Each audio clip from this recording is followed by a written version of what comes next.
तो हेलो दोस्तों, मुझे उम्मीद है कि सेशन जो हमने 4 सेशन अभी तक कंप्लीट कर लिए हैं चैप्टर 1 आपकी गणित प्रकाश की बुक के mathematics patterns in mathematics chapter के दोस्तों, वो आप लोगों को अच्छे से समझ में आ रहे हैं और आप लोग चीज़ें समझ पा रहे हो।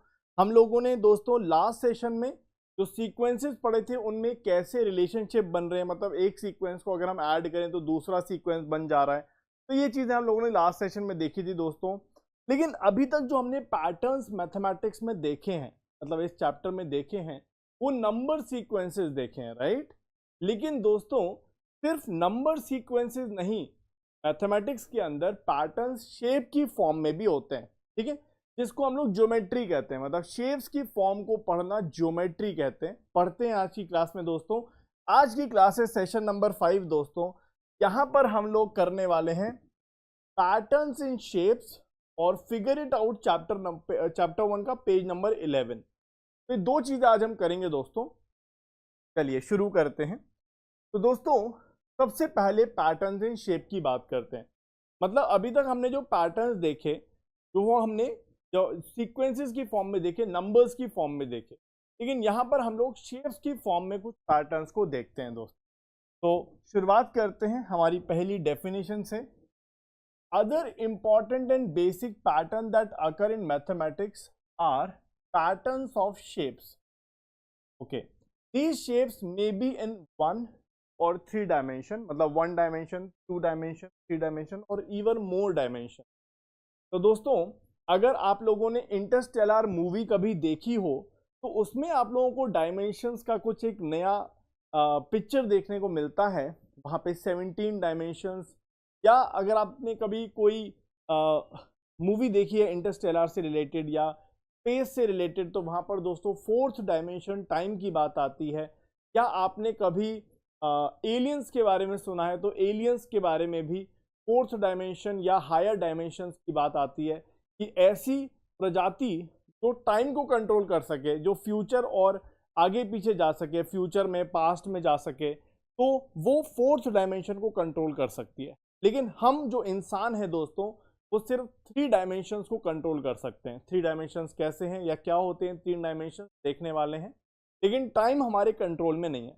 वो इस किताब से बाहर की बात थी, मैंने थोड़ा सा इंट्रोड्यूस किया आप लोगों को, ठीक है ना। चलिए अब यहाँ पर दोस्तों एक बेसिक डेफिनेशन है जो आपके लिए बहुत इंपॉर्टेंट है। The branch of mathematics that studies patterns in shape is called geometry, ठीक है ना। तो ऐसी ब्रांच मैथमेटिक्स की जो पैटर्न्स इन शेप को पढ़ती है या स्टडी करती है उसको हम लोग ज्योमेट्री कहते हैं। तो ये दोस्तों ज्योमेट्री की डेफिनेशन है जो आपके लिए काफ़ी इंपॉर्टेंट हो सकती है, ठीक है ना।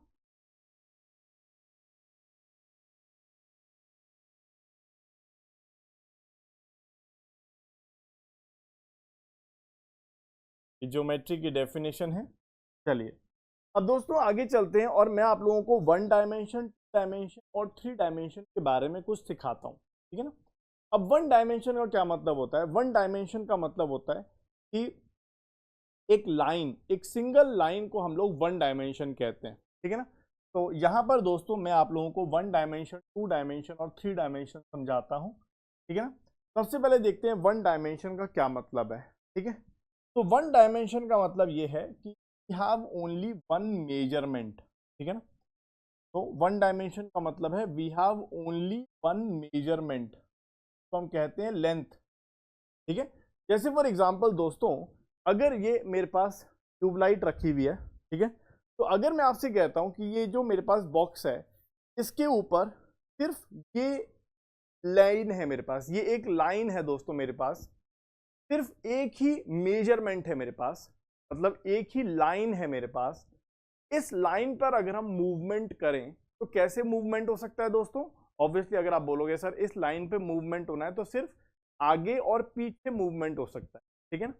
तो 1 डायमेंशन का मतलब ये है कि हम सिर्फ 1 मेजरमेंट कर सकते हैं, ठीक है ना। We have only 1 measurement that is length, ठीक है। तो दोस्तों अगर मैं एक लाइन बनाऊं, ठीक है, इस लाइन के ऊपर ये जो लाइन है दोस्तों ये 1 डायमेंशन की है, ठीक है ना, 1 डायमेंशन की है। और इसके ऊपर अगर मैं कोई इंसान को रख दूं, इसके ऊपर अगर मैं कोई इंसान को खड़ा कर दूं दोस्तों, ये इंसान इस लाइन पे सिर्फ आगे और पीछे भाग सकता है। ठीक है, जैसे फॉर एग्जांपल आपने कभी देखा हो रोप पर अगर किसी इंसान को चलना है, ठीक है ना, तो वो इंसान सिर्फ आगे या पीछे जा सकता है। ठीक है, तो वन डायमेंशन का मतलब है we have only one measurement that is length. ठीक है, और एग्जांपल है इसका वन लाइन, कोई भी एक लाइन अगर आप ड्रॉ कर रहे हो, वो लाइन आप कैसी भी ड्रॉ कर सकते हो, ऐसी भी ड्रॉ कर सकते हो, टेढ़ी भी ड्रॉ कर सकते हो, जरूरी नहीं सीधी ड्रॉ करनी है। ठीक है, आप ऐसी भी ड्रॉ कर सकते हो। ये सब के सब दोस्तों वन डायमेंशन, सारे के सारे लाइन है वन डायमेंशन। ओके, अब इसके ऊपर दोस्तों हम सिर्फ बैक फोर्थ मतलब आगे पीछे मूव कर सकते हैं, तो ये वन डायमेंशन का मूवमेंट हुआ। ठीक है ना, इसी को हम लोग वन डायमेंशन कहते हैं। ठीक है, अब दोस्तों नेक्स्ट आता है टू डायमेंशन। टू डायमेंशन मतलब अब मेरे पास टू मेजरमेंट्स हैं। ठीक है, टू मेजरमेंट्स हैं। जैसे फॉर एग्जांपल अगर आप देख सकते हो हमारे पास यहां पर दोस्तों टू डायमेंशन का क्या मतलब है, मेरे पास टू मेजरमेंट्स हैं दोस्तों, length and width, length and width. ठीक है, इसकी शेप कौन कौन सी हो सकती है दोस्तों, जैसे फॉर एग्जांपल अब मेरे पास दो मेजरमेंट्स हैं। ठीक है दोस्तों, लेंथ और विड्थ, तो किसी भी सरफेस को हम टू डायमेंशन पे लेके आते हैं, किसी भी सरफेस को। सरफेस मतलब जैसे फॉर एग्जांपल ये मेरा मोबाइल फोन है दोस्तों, तो अगर आप मोबाइल फोन को देखो तो ये मोबाइल फोन की पीछे वाली जो सरफेस है दैट इज टू डायमेंशन। ठीक है, मोबाइल फोन की जो साइड है, अगर मैं एक लाइन की बात करूं, सिर्फ ये वाली लाइन, तो ये वन डायमेंशन। ये जो सरफेस है दोस्तों ये 2D है। तो दोस्तों क्यों ये 2D क्यों है, क्योंकि अगर हम कोई रेक्टेंगल बनाते हैं दोस्तों, तो आप देखोगे सर इसके अंदर दो मेजरमेंट्स होते हैं, इसके अंदर दो मेजरमेंट्स होते हैं सर, इसकी एक लेंथ होती है और इसका एक विड्थ होती है। दोस्तों टू डायमेंशन का मतलब है हमारे पास दो मेजरमेंट होंगे। ठीक है, या फिर दोस्तों जैसा हमने देखा था कि वन डायमेंशन का मतलब है लाइन, और सिंपल भाषा में दोस्तों टू डायमेंशन का मतलब है कोई भी सरफेस। डायमेंशन का मतलब है कोई भी सरफेस। ठीक है, कोई भी surface, it can be anything. जैसे फॉर एग्जांपल दोस्तों मान लीजिए ये मेरा टिश्यू पेपर बॉक्स है, ये पीछे की जो ये सरफेस है ये टू डायमेंशन है। ठीक है, अगर मैं कोई टिश्यू पेपर निकाल कर आपको दिखाऊं, तो ये जो टिश्यू पेपर है दोस्तों जो आपको सामने से दिख रहा है, ये भी टू डायमेंशन है, क्योंकि ये इसकी एक सरफेस हो गई। ठीक है ना, तो जो भी सरफेस है वो 2D है। ठीक है, ओके, और जो लाइन है वो 1D है, वन डायमेंशन। ओके, और दोस्तों लाइन का मतलब हम सिर्फ लेंथ मेजर करेंगे, लेकिन जब भी सरफेस आ जाएगी दोस्तों, सरफेस का क्या मेजर होता है, सरफेस का एरिया मेजर होता है। अब यहां पर दोस्तों टू डायमेंशन के अंदर रेक्टेंगल हो सकता है, कोई भी figure, we can have any figure, ये सब के सब दोस्तों टू डायमेंशन में आएंगे। ये सब के सब जितनी भी फिगर अगर मैं यहाँ पर बनाऊं, इलिप्स बनाऊं, सर्कल बनाऊं, ये सारी फिगर्स जो हैं दोस्तों, ये सारी फिगर्स, ये सारी टू डायमेंशन है। ठीक है ना, तो ये दोस्तों इसको हम सर्कल कहते हैं। अब देख सकते हो इन सब के अंदर एक एरिया आ रहा है। ठीक है ना, they are enclosing a area. ये ट्राइंगल है,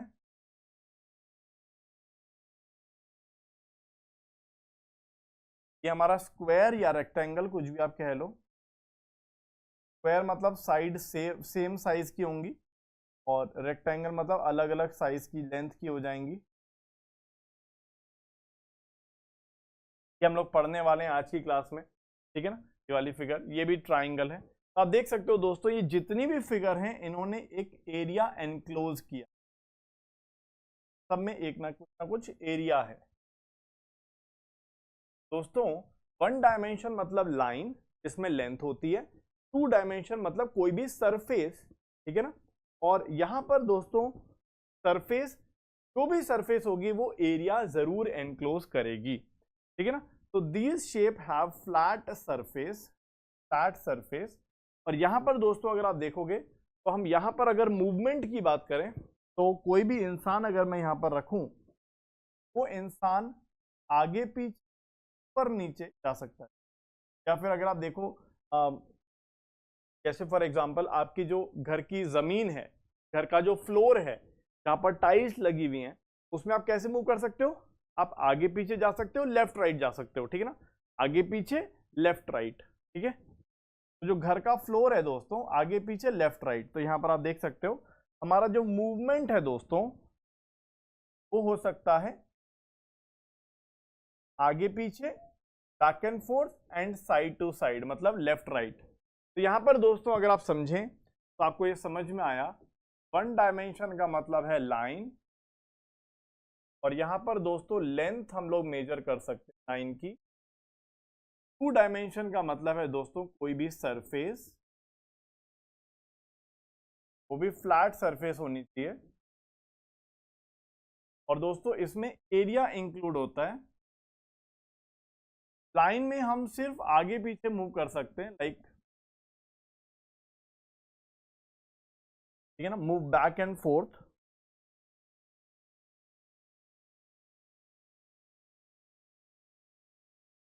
मूव बैक एंड फोर्थ, और इसमें दोस्तों हम लोग मूव कर सकते हैं back and forth and sideways, back and forth and sideways.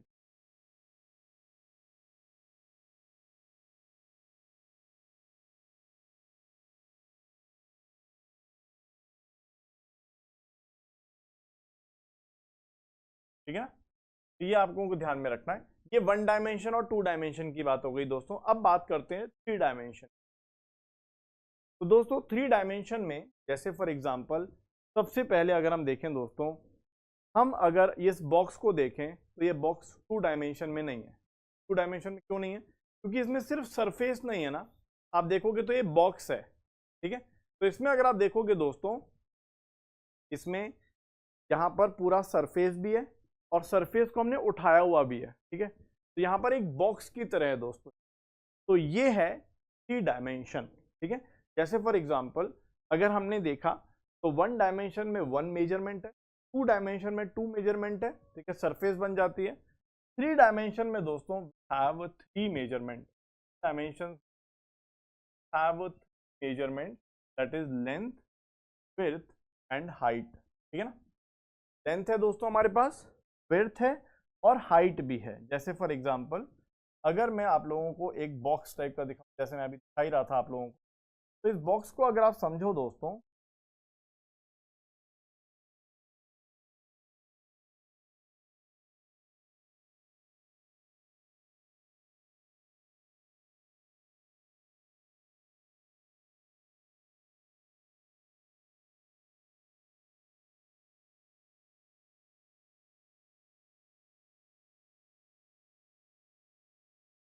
Box type,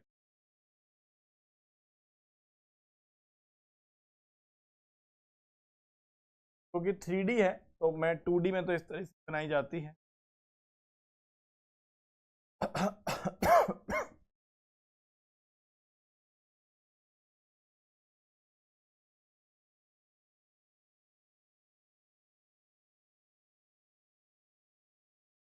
यहाँ पर अगर आप देखेंगे दोस्तों तो इस तरह से एक लाइन होगी और यहाँ पर इस, तो आप देख सकते हो दोस्तों यहाँ पर अब हमारे पास तीन measurement, there is a flat surface. तो फ्लैट सरफेस में दोस्तों यहाँ पर लेंथ हो गई,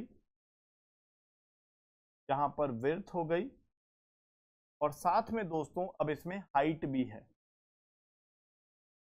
यहाँ पर दोस्तों एक हाइट भी है, ठीक है ना। तो इसके अंदर हम एक पानी स्टोर कर सकते हैं या हवा स्टोर कर सकते हैं, ठीक है ना दोस्तों। इसके अंदर जैसे फॉर एग्जांपल आप इसको कह सकते, कहा जाता है, हम लोगों ने काफी देखा है क्यूब के बारे में, ठीक है ना। ओके, और ऐसे ही दोस्तों आपकी बॉल जो होती है, बॉल आपने देखी है जैसे आप क्रिकेट खेलते हो या फुटबॉल खेलते हो, तो फुटबॉल वॉलीबॉल जो है वो भी थ्री डायमेंशन में, ठीक है ना। क्योंकि उसके अंदर भी आप देखोगे तो वो सर्कल नहीं है, वो फ्लैट सरफेस नहीं है, बल्कि आप देखोगे वो स्फीयर है, ठीक है। तो स्फीयर आप देखोगे दोस्तों, क्यों हमने देख लिया स्फीयर, जैसे हमारे पास दोस्तों फुटबॉल होती है, उसके अंदर भी दोस्तों हमारे पास वॉल्यूम स्टोर होता है, ठीक है। अब यहाँ पे अगर आप मूवमेंट की बात करो तो हम यहाँ पर आगे पीछे, लेफ्ट राइट और ऊपर नीचे भी मूव कर सकते हैं, ठीक है ना। जैसे फॉर एग्जांपल अगर मैं आपको यहाँ पर रख दूं बीच में, यहाँ पर आप आगे पीछे, लेफ्ट राइट और ऊपर नीचे मूव कर सकते हो। यहाँ पर हमारे पास ज्यादा ऑप्शन। तो यहाँ पर दोस्तों ये 3 डायमेंशन की बात हो गई। तो 1D 2D 3D आपको क्लियर है। 1D मतलब लाइन, जहां पर लेंथ मेजर होती है। 2D मतलब लाइन और विड्थ, मतलब वहां पर सरफेस एरिया या एरिया मेजर होता है। 3 डायमेंशन मतलब हमारे पास अब यहाँ पर 3 मेजरमेंट है, लेंथ, विड्थ और हाइट। तो यहाँ पर दोस्तों एक वॉल्यूम स्टोर हो जाता है। वॉल्यूम मतलब एक ऐसा कंटेनर बन जाता है जिसमें हम पानी को स्टोर कर सकते हैं, कोई सामान को स्टोर कर सकते हैं, ठीक है। और जितनी भी फिगर्स हैं दोस्तों 3 डायमेंशन में होती है। जैसे फॉर एग्जांपल अगर आप देखो, ये मेरे पास ट्यूबलाइट का बॉक्स है। इस बॉक्स को अगर आप देखोगे तो इसके अंदर दोस्तों हाइट भी है, क्योंकि इसमें ट्यूबलाइट स्टोर है तो हाइट भी है, और यहाँ पे फ्लैट सरफेस भी है, तो ये भी 3 डायमेंशन में है। मोबाइल फोन 3 डायमेंशन होता है, ठीक है। और हमारा जो ये बॉक्स है जिसमें हमने टिश्यू पेपर्स रखे हुए हैं, ये भी 3 डायमेंशन है। तो सब कुछ 3 डायमेंशन है दोस्तों, ठीक है। बट अगर आप ये टीवी देखोगे, टीवी का जो सरफेस है, जो बोर्ड है, ये 2 डायमेंशन, ठीक है। ओके, तो हम लोगों ने दोस्तों यहाँ पर 1D 2D 3D का एक छोटा सा एक्सप्लेनेशन देखा। अब आगे चलते हैं दोस्तों। ये टेबल नंबर 3 दे रखी है आपके बुक में। यहाँ पर अलग अलग फिगर्स शो कर रखे हैं दोस्तों, शेप सीक्वेंसेस शो कर रखे हैं, ठीक है ना। हम सभी सीक्वेंसेस को अच्छे से समझते हैं कि वो सीक्वेंसेस क्या हैं और उनको आगे देखते हैं, ठीक है ना। तो shape sequences are one of the most important type of shape pattern that mathematics study. Mathematics के अंदर हम लोगों ने अभी नंबर्स के पैटर्न को देखा, अब शेप के पैटर्न्स को देखेंगे, ठीक है ना। ये टेबल नंबर 3 है दोस्तों, जिसमें आपको अलग अलग शेप सीक्वेंसेस दे रखे हैं, हम सभी को अच्छे से पढ़ते हैं। देखिए दोस्तों, यहां पर सबसे पहला पैटर्न है हमारे पास, सबसे पहला पैटर्न है रेगुलर पॉलीगन।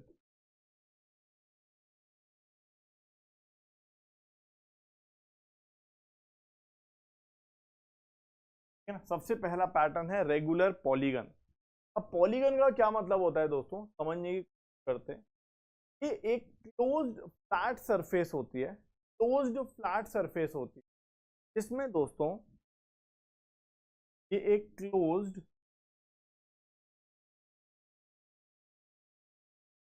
फ्लैट सरफेस होती है,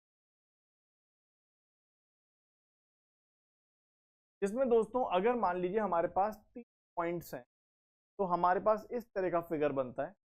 4 पॉइंट्स हैं तो इस तरह का फिगर बनता है। 5 पॉइंट है तो इस तरह से फिगर बनता है। 6 पॉइंट है तो इस तरह से बनता है। 7 पॉइंट्स हैं तो इस तरह से बनता है। 8 पॉइंट्स हैं तो ऐसा। 9 पॉइंट्स हैं तो ऐसा। 10 पॉइंट्स हैं, ठीक है। मैं आपको बना के दिखाता हूँ। तो यहाँ पर दोस्तों अगर हमारे पास 3 पॉइंट्स हैं, अगर हम उनको जोड़कर फिगर बनाते हैं तो आप देखेंगे दोस्तों यहाँ पर 3 पॉइंट है, ये पॉइंट है और एक ये पॉइंट। यहाँ पर दोस्तों पॉइंट्स हैं हमारे पास, और ये बन गया दोस्तों हमारा ट्राइएंगल, ठीक है। इसके बाद दोस्तों अगर हमारे पास 4 पॉइंट्स और उसके बाद हम चारों पॉइंट्स को जोड़ रहे हैं, इस तरह से हमारे पास 4 पॉइंट्स हैं, हमने उनको जोड़ दिया है, ये बन गया हमारा रेक्टेंगल, या अगर हम बात करें तो ये स्क्वायर हो जाएगा, बिकॉज अगर हम सबकी साइड्स को सेम ले लेते हैं, इक्वल लेंथ ले लेते हैं, सभी को इक्वल लेंथ ले लेते हैं, तो ये स्क्वायर बन जाता है दोस्तों, ठीक है ना। जिसको जनरल भाषा में क्वाड्रिलेटरल कहते हैं, ठीक है। इसको ट्रायंगल कहते हैं, इसको क्वाड्रिलेटरल कहते हैं दोस्तों, ठीक है। अगर हम जनरल बात करें, क्वाड्रिलेटरल कहते हैं। अगर मेरे पास 5 पॉइंट्स हैं दोस्तों,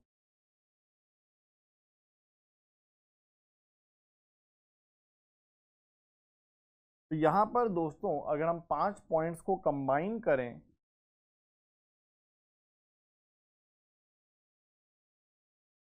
इसको हम कहते हैं पेंटागन। पेंटागन,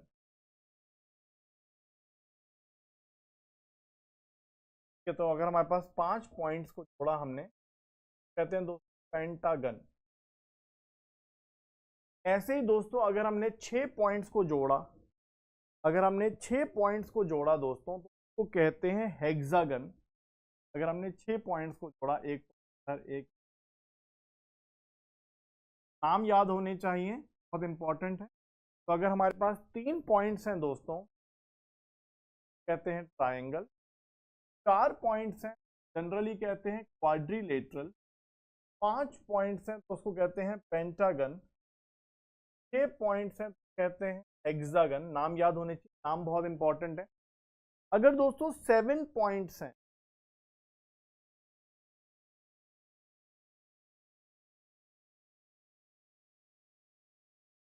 कहते हैं हेप्टागन। हेप्टागन याद होना चाहिए नाम। अगर 8 पॉइंट्स हैं दोस्तों, उसको कहते हैं ऑक्टागन।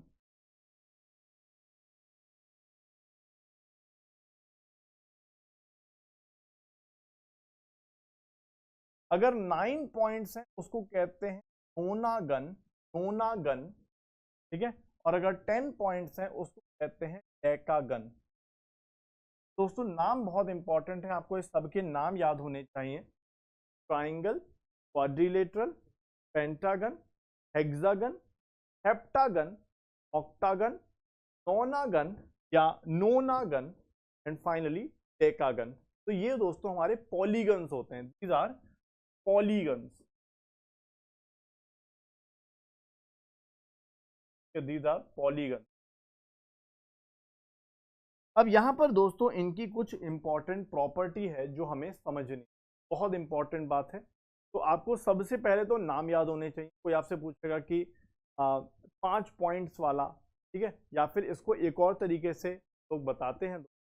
यहाँ पर अगर आप देखोगे दोस्तों, यहाँ पर अगर हम देखें 3 पॉइंट्स का ट्राइंगल है दोस्तों, तो ये जो लाइंस हैं जो पॉइंट्स को जोड़ रही हैं, इन एजेस कहते हैं। The lines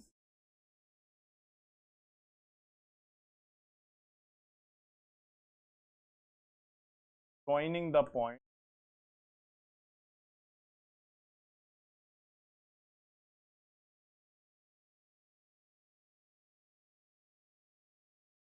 is called edges। तो आप देख सकते हो दोस्तों, ट्राइंगल में 3 एज हैं। आप देखो, एक ये और एक ये। आप कह सकते हो एक लाइन, 2 लाइन, 3, आप देख सकते हो एज। ऐसे ही दोस्तों यहाँ पर 4 पॉइंट्स हैं और 4 ही एज हैं, 1 2 3 4। यहाँ पर दोस्तों 5 पॉइंट वाला पेंटागन, और यहाँ पर आप कह सकते हो यहाँ पर 5 एजेस हैं हमारे, ठीक है। ऐसे ही दोस्तों अगर हम थोड़ा सा आगे बढ़े, उनको देखें, आपको यहाँ पर हेक्सागन में 6 पॉइंट हैं, तो एजेस हैं दोस्तों। आप देखोगे 1 2 3 4 5, यहाँ पर भी दोस्तों आपको एजेस दिखाई देंगे, ठीक है। ऐसे ही दोस्तों हेप्टागन में भी 7 पॉइंट्स हैं और आपको 7 एजेस दिखाई देंगे। ऑक्टागन में आपको 8 एजेस दिखाई देंगे। नोनागन में 9 पॉइंट्स हैं और 9 ही एजेस दिखाई देंगे। डेकागन में 10 एजेस दिखाई आपको, ठीक है ना। तो यहां पर दोस्तों हम लोगों ने इन बातों को समझा, जितने पॉइंट्स हैं उतनी एजेस होती हैं हमारे पॉलीगन्स में, ठीक है ना। यहाँ पर दोस्तों सबसे पहले हम थोड़ा सा पॉलीगन के बारे में कुछ बातें देख लेते हैं, और रेगुलर पॉलीगन क्या होता है वो भी समझ लेते हैं, ठीक है ना। चलिए, तो यहाँ पर दोस्तों सबसे पहले हम बात करते हैं पॉलीगन क्या है। अच्छा, ये 2D फिगर है कि 1D है, बताइए दोस्तों। 1D है, 2D है, 3D है। आप देख सकते हैं दोस्तों, एक फ्लैट सरफेस पर है और इसमें एक एरिया एनक्लोज हो रहा है, ये 2D है, ये 2D फिगर है। तो polygons are three figures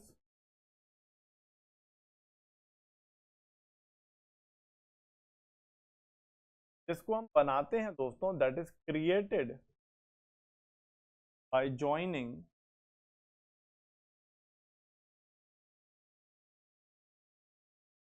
n number of points, जिसको हम लोग n नंबर ऑफ पॉइंट्स जोड़ के बनाते हैं। और दोस्तों इसमें n ही एजेस होती हैं। तो हमें फिगर मिलती है दोस्तों,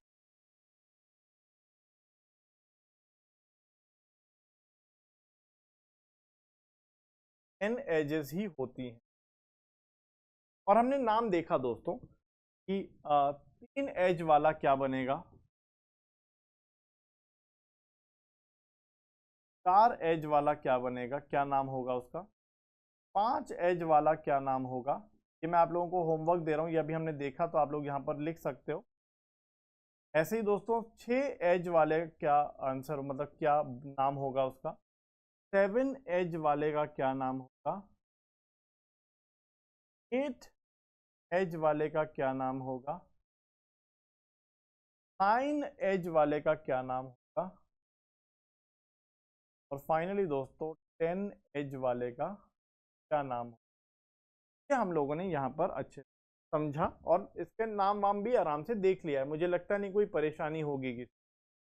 ओके, अब यहाँ पर दोस्तों रेगुलर पॉलीगन का क्या मतलब है। पॉलीगन तो हमने देख लिया, कुछ समझ लिया क्या होता है, लेकिन दोस्तों रेगुलर पॉलीगन का क्या मतलब होता है ये भी समझते हैं। तो रेगुलर पॉलीगन ध्यान से देखिएगा, पूछा जा सकता है। Regular polygon is a polygon that has all the sides, sides मतलब एजेस ऑफ इक्वल लेंथ, मतलब जितनी भी एजेस हैं उनको साइड्स भी बोला जाता है, एजेस को। जितनी भी साइड्स या एजेस हैं वो इक्वल लेंथ की हैं दोस्तों, ठीक है ना। And all the interior angle are of equal measure. मैं आपको एंगल समझाता हूं, ठीक है ना। और यहां पर दोस्तों हम लोग इसके रेगुलर पॉलीगन की बात को भी देखते हैं। दोस्तों ये तो पॉलीगन की बात हो गई। अब अगर हम बात करें रेगुलर पॉलीगन, वो क्या है।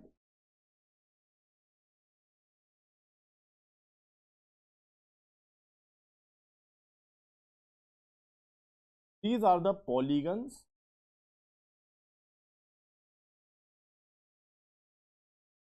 which all edges या फिर साइड्स आप कह लो आर ऑफ इक्वल लेंथ,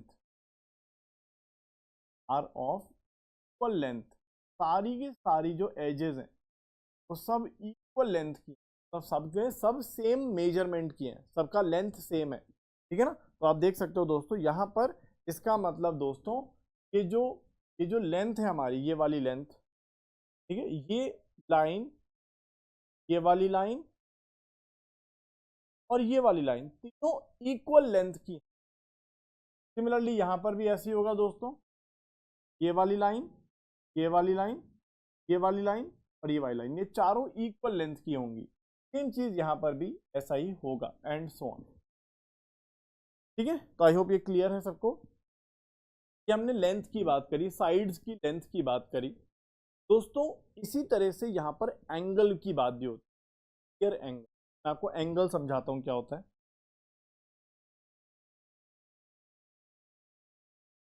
देखिए दोस्तों, जब भी दो लाइन मीट करती हैं या टकराती हैं, जब भी दो लाइंस एक दूसरे को मीट करती हैं, जैसे मान लीजिए दोनों लाइंस इस पर्टिकुलर पॉइंट पर मीट कर रही हैं, ठीक है, आप देख सकते हो ये दो अलग अलग लाइंस हैं तो इस पॉइंट पर मीट कर रही हैं या मिल रही हैं, ठीक है, या ज्वाइन हो रही हैं दोस्तों। ये जो एंगल है,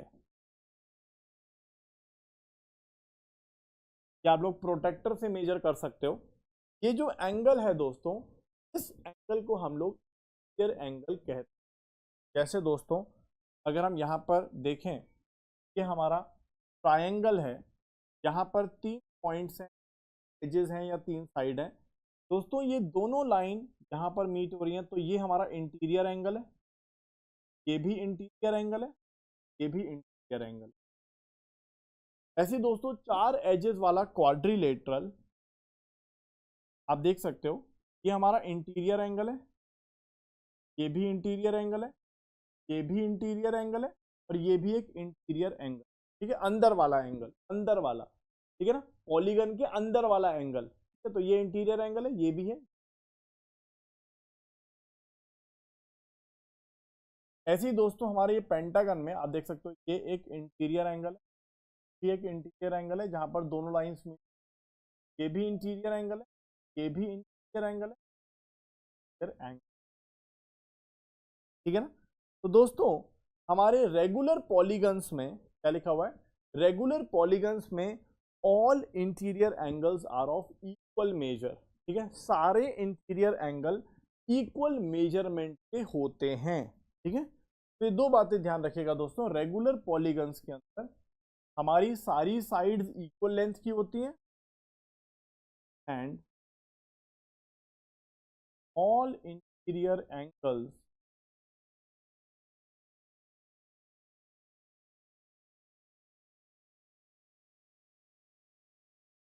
आर ऑफ इक्वल वैल्यू। और यहां पर दोस्तों एक बहुत इंपॉर्टेंट बात देख कि अगर हमारे पास कोई भी पॉलीगन है दोस्तों, उसमें अगर 3 पॉइंट्स हैं, 3 एजेस होंगी और 3 इंटीरियर एंगल होंगे। अगर कोई 4 पॉइंट वाला पॉलीगन है, उस 4 एजेस होंगी, 4 ही इंटीरियर एंगल होंगे। अगर कोई 5 पॉइंट वाला पॉलीगन है, पेंटागन है, जिसमें 5 एजेस होंगी और 5 ही इंटीरियर एंगल होंगे, ठीक है। तो यहां पर दोस्तों हमें ध्यान रखना है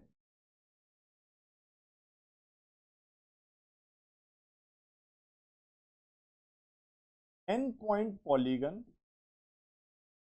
मतलब कोई ऐसा पॉलीगन है जिसको हमने एन पॉइंट्स जोड़कर बनाया है, उसमें एन ही नंबर ऑफ एजेस बन जाती हैं, नंबर ऑफ साइड्स बन जाती हैं।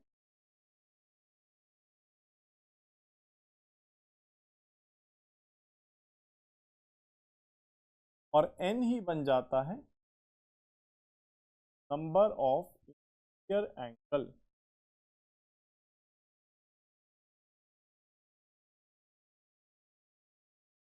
एन ही बन जाता है नंबर ऑफ इंटीरियर एंगल। तो ये थोड़ा सा आप याद रखिएगा। तो 2-3 चीजें आपको याद रखनी है दोस्तों। पहली बात तो पॉलीगन्स के बारे में कि पॉलीगन होता क्या है।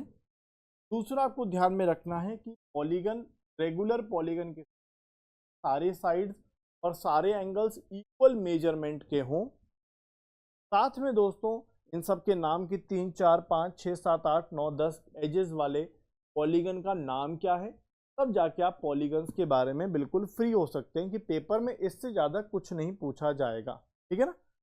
चलिए अब नेक्स्ट आते हैं दोस्तों कंप्लीट ग्राफ की तरफ। ये नेक्स्ट पॉइंट है आपका टेबल नंबर 3 के अंदर। तो दोस्तों पॉलीगन्स कंप्लीट करने के बाद अब हम आते हैं नेक्स्ट पॉइंट पर जो आपकी टेबल नंबर 3 पर गिवन है, द कंप्लीट ग्राफ। देखिएगा कंप्लीट ग्राफ, कंप्लीट ग्राफ का क्या मतलब है दोस्तों।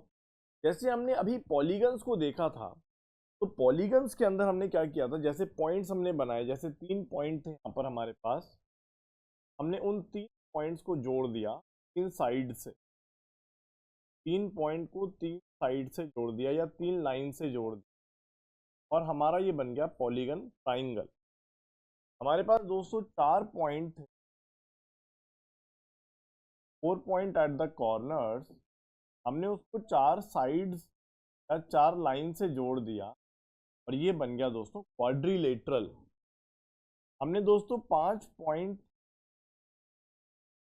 हमारे पास हैं, तो 5 एजेस से जोड़ दिया, ये बन गया पेंटागन। हमारे पास 6 पॉइंट्स हैं दोस्तों, हमने इसको 6 एजेस से जोड़ दिया और ये बन गया दोस्तों हेक्सागन।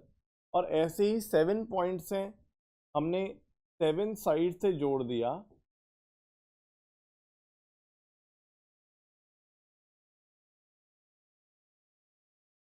ये बन गया हेप्टागन। ऐसे ही 8 points 8 edges octagon, 9 points 9 edges nonagon, 10 points 10 edges decagon, ठीक है, ये हमने देखा। लेकिन दोस्तों कंप्लीट ग्राफ में क्या होता है, इन कंप्लीट ग्राफ हमारे पास जितने भी पॉइंट्स हैं उनको हम दूसरे पॉइंट से कनेक्ट करते हैं। जैसे आप यहाँ पर देखिए दोस्तों, यहाँ पर आप देखिए हमारे पास स्टार्टिंग में 2 पॉइंट्स हैं और 2 पॉइंट्स को हम एक ही लाइन से कनेक्ट कर सकते हैं और कोई तरीका नहीं है, ठीक है ना। मतलब we can draw only a single line, इन दोनों के बीच में सिंगल लाइन ही बनेगी, तो हमने सिंगल लाइन बना। अब दोस्तों हमारे पास अगर 3 पॉइंट्स हैं और मैं सभी पॉइंट्स को एक दूसरे से कनेक्ट करना चाहता हूँ, यहाँ पर दोस्तों हम सभी पॉइंट्स को एक दूसरे से कनेक्ट करना चाहते हैं। जैसे इस वाले पॉइंट को अगर मैं इन दोनों से कनेक्ट करना चाहता हूँ तो मैंने ये 2 लाइंस बना दी। ऐसे ही अगर मैं इस वाले पॉइंट को इन दोनों से कनेक्ट करना चाहता हूँ, इन दोनों डॉट से कनेक्ट, इस वाले पॉइंट को दोनों पॉइंट से कनेक्ट करना चाहता हूँ, तो आप बोलोगे यार ये ऑलरेडी कनेक्टेड है, आपको बस यहाँ पर एक लाइन और ड्रॉ करनी है। तो आप देखेंगे दोस्तों यहाँ पर इन 3 लाइंस को ड्रॉ करने से हर एक नोड या हर एक डॉट दूसरे डॉट से कनेक्ट हो गया है। जैसे आप देखो ये दोनों से कनेक्टेड है, ये दोनों से कनेक्टेड है, ये वाला भी दोनों से कनेक्टेड है ना। ओके, अब आते हैं दोस्तों 4 पॉइंट्स के केस में। तो अगर हम 4 पॉइंट बनाते हैं,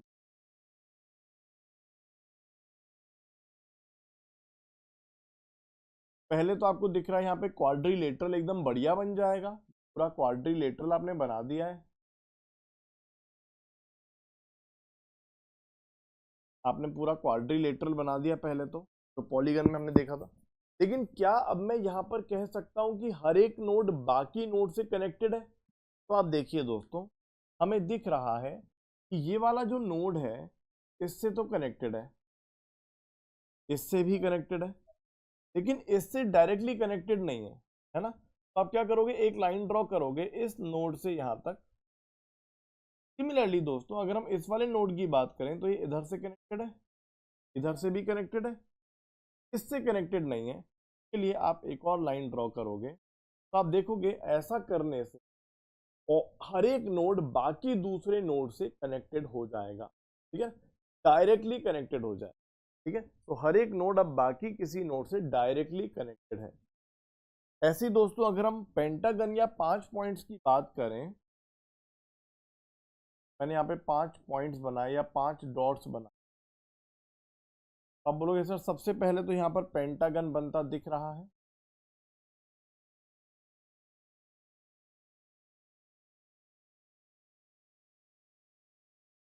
लेकिन क्या यहाँ पर सभी पॉइंट्स एक दूसरे से कनेक्टेड हैं डायरेक्टली?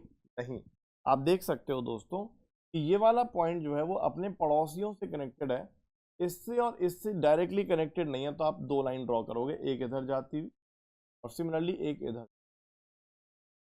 सिमिलरली दोस्तों अगर हम इस वाले को देखें तो ये अपने पड़ोसी इससे और इससे कनेक्टेड है, लेकिन इससे कनेक्टेड नहीं है और इससे भी कनेक्टेड नहीं है। तो उसके लिए हमने 2 लाइन ड्रॉ करी, इधर ड्रॉ कर दी और एक इधर ड्रॉ। और फाइनली दोस्तों अब बस एक ऐसा नोड बचा जो डायरेक्टली कनेक्टेड नहीं है, तो आपने ये वाली लाइन भी ड्रॉ कर दी। तो इसको बोलते हैं दोस्तों कंप्लीट ग्राफ। ऐसे ही आप यहाँ पर देख सकते हो हेक्सागन में 6 पॉइंट्स आपने बनाए और यहाँ पर हम सभी नोड्स को एक दूसरे से कनेक्ट कर रहे हैं, ठीक है। अब अगर हम इसकी डेफिनेशन को देखें दोस्तों, तो आपको डेफिनेशन समझ में आएगी। A complete graph is a type of graph.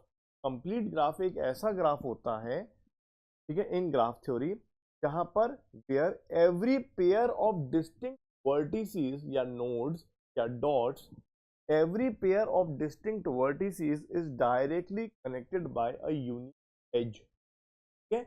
मतलब आप कोई भी 2 डॉट्स ले लो, आपको हमेशा कनेक्टेड मिलेंगे, कोई भी 2 dots.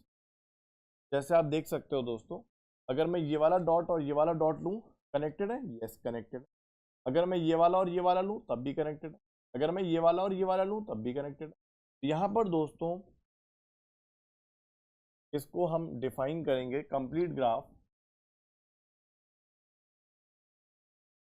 It is a graph, ये एक ऐसा ग्राफ है दोस्तों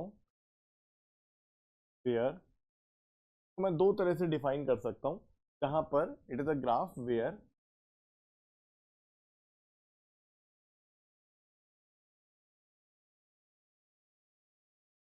node is connected, node is connected another node, direct, हर एक नोड दूसरे नोड से डायरेक्टली कनेक्ट होता है। तो एक ये डेफिनेशन है और दूसरी नीचे वाली जो लिखी है वो भी मैं यहाँ पे लिखता हूँ दोस्तों। ठीक है, नीचे वाली डेफिनेशन कहती है जहां पर हर एक डिस्टिंक्ट पेयर ऑफ वर्टिसेस एक डायरेक्ट एज से कनेक्ट होता है और डायरेक्ट ग्राफ कंप्लीट ग्राफ के अंदर दोस्तों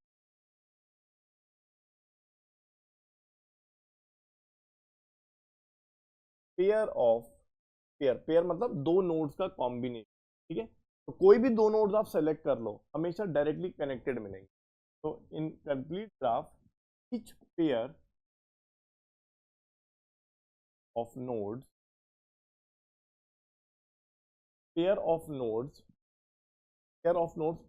आप समझते हैं? पेयर मतलब कोई भी दो नोड्स आप ले लो, कोई भी दो nodes, each pair of node is directly connected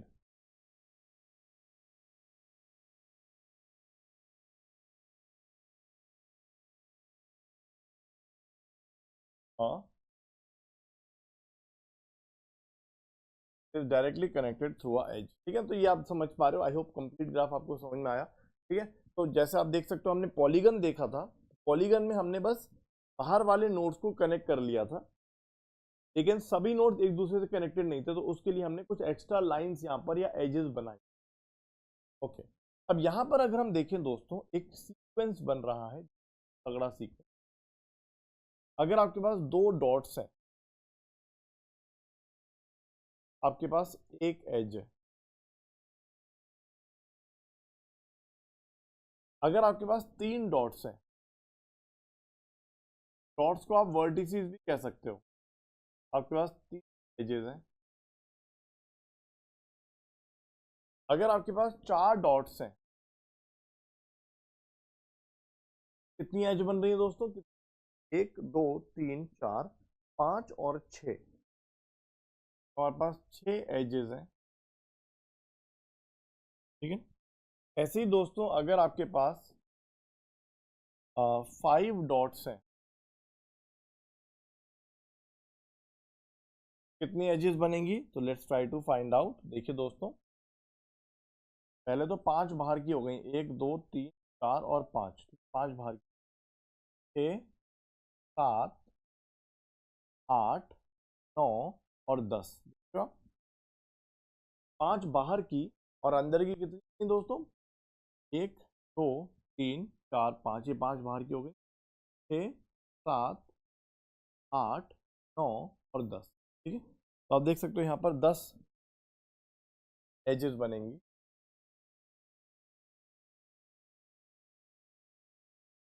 और फाइनली दोस्तों यहाँ पर अगर हमारे पास 6 डॉट्स हैं, कितनी एजेस बनेंगी? तो let's try to find out. तो आप देखिए, सबसे पहले तो आउटर वाली बनेंगी 2 4 5, फिर देखिए और काउंट कर, 7 8 9 10 11 12 13 14, बस एक रह गई, 15। ठीक है, तो आप देख सकते हो यहाँ पे 15 एजेस आ रही हैं।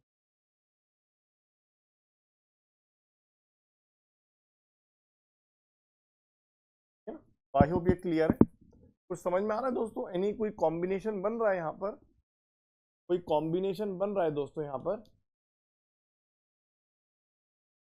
कोई कॉम्बिनेशन बन रहा है? अगर आप सीक्वेंस को देखें दोस्तों, यहाँ पर दोस्तों एक एज हुई, यहाँ पर 3 एज हुई, यहाँ पर 6 एज हुई, यहाँ पर 10 एजेस हुई। कोई सीक्वेंस दिख रहा है दोस्तों जो हमने टेबल 1 में पढ़ा था? यहाँ पर 15 हुई एंड सो ऑन। तो मेरे ख्याल से अगर आप ध्यान से देखो दोस्तों, तो मुझे यहाँ पर ट्राइंगुलर नंबर सीक्वेंस दिख रहा है। यहाँ पर मुझे ट्राइंगुलर नंबर सीक्वेंस देखने को मिल रहा है।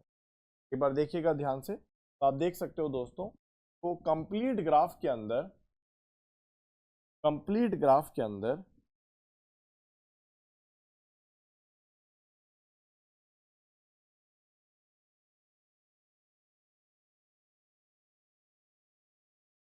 इन कंप्लीट ग्राफ अगर हमारे पास दो डॉट्स हैं,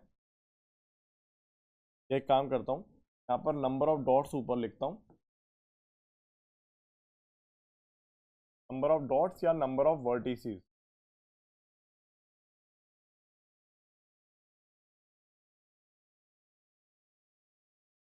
ठीक है ना। और यहाँ पर दोस्तों नंबर ऑफ एजेस,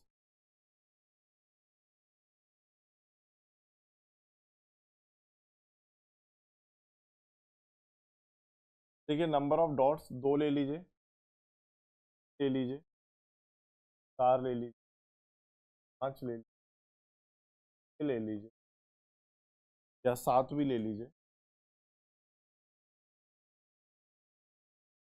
तो यहाँ पर दोस्तों नंबर ऑफ एजेस कितनी हुई, तो यहाँ पर दोस्तों नीचे वाला जो नंबर ऑफ एजेस वाला सीक्वेंस है वो ट्राइंगुलर नंबर सीक्वेंस, 1 से शुरुआत करेंगे, यहाँ पे 3 आएगा,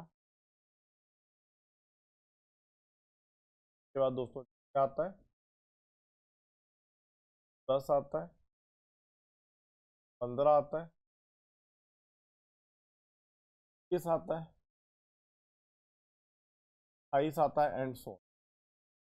तो आप देख सकते हो दोस्तों यहाँ पर ये ऐसे बनेगा, दो दो डॉट्स के केस में एक एज, 3 के केस में 3 एज, 4 के केस में 6, 5 के केस में 10, 6 के केस में 15, 7 के केस में 21 एंड सो। तो आप देख सकते हो ये एक ट्राइंगुलर नंबर सीक्वेंस बन,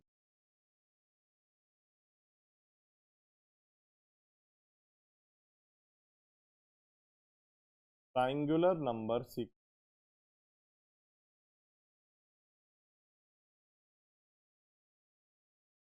और दोस्तों यहाँ पे एक छोटा सा रूल भी है अगर आप देखना चाहो तो, कि अगर हमारे पास छोटा सा रूल भी है दोस्तों तो आप दिमाग में रख सकते हो।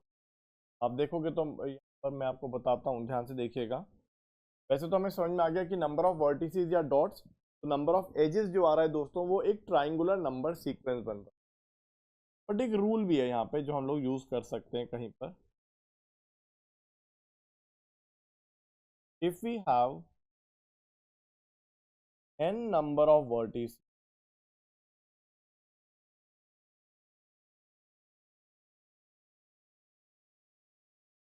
या डॉट्स,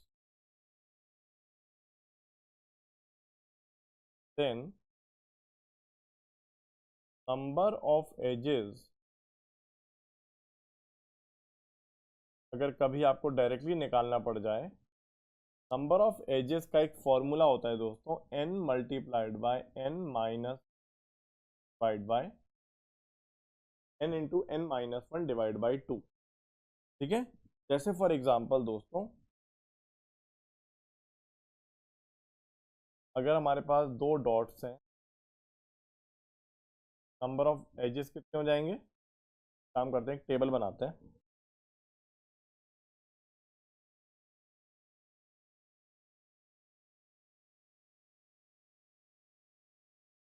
काम करते हैं एक टेबल बनाते हैं। फॉर्मूला क्लियर है ना, ये फॉर्मूला यूज करके मैं आपको दिखाता हूँ तो आपको थोड़ा और क्लैरिटी होगा, मजा आएगा।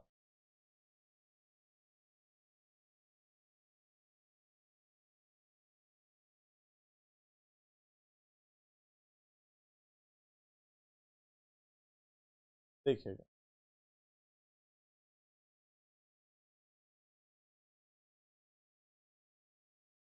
ओके। तो यहाँ पर दोस्तों एक टेबल बनाते हैं, पूरी क्लैरिटी हो, मजा आए। तो यहाँ पर लिखते हैं नंबर ऑफ डॉट्स या नंबर ऑफ वर्टिसेस,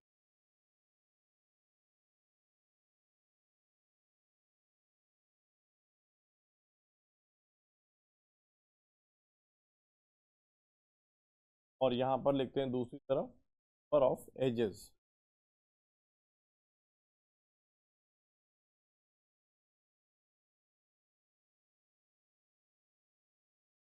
तो देखिए दोस्तों अगर मैं यहाँ पे 2 ले लेता हूँ,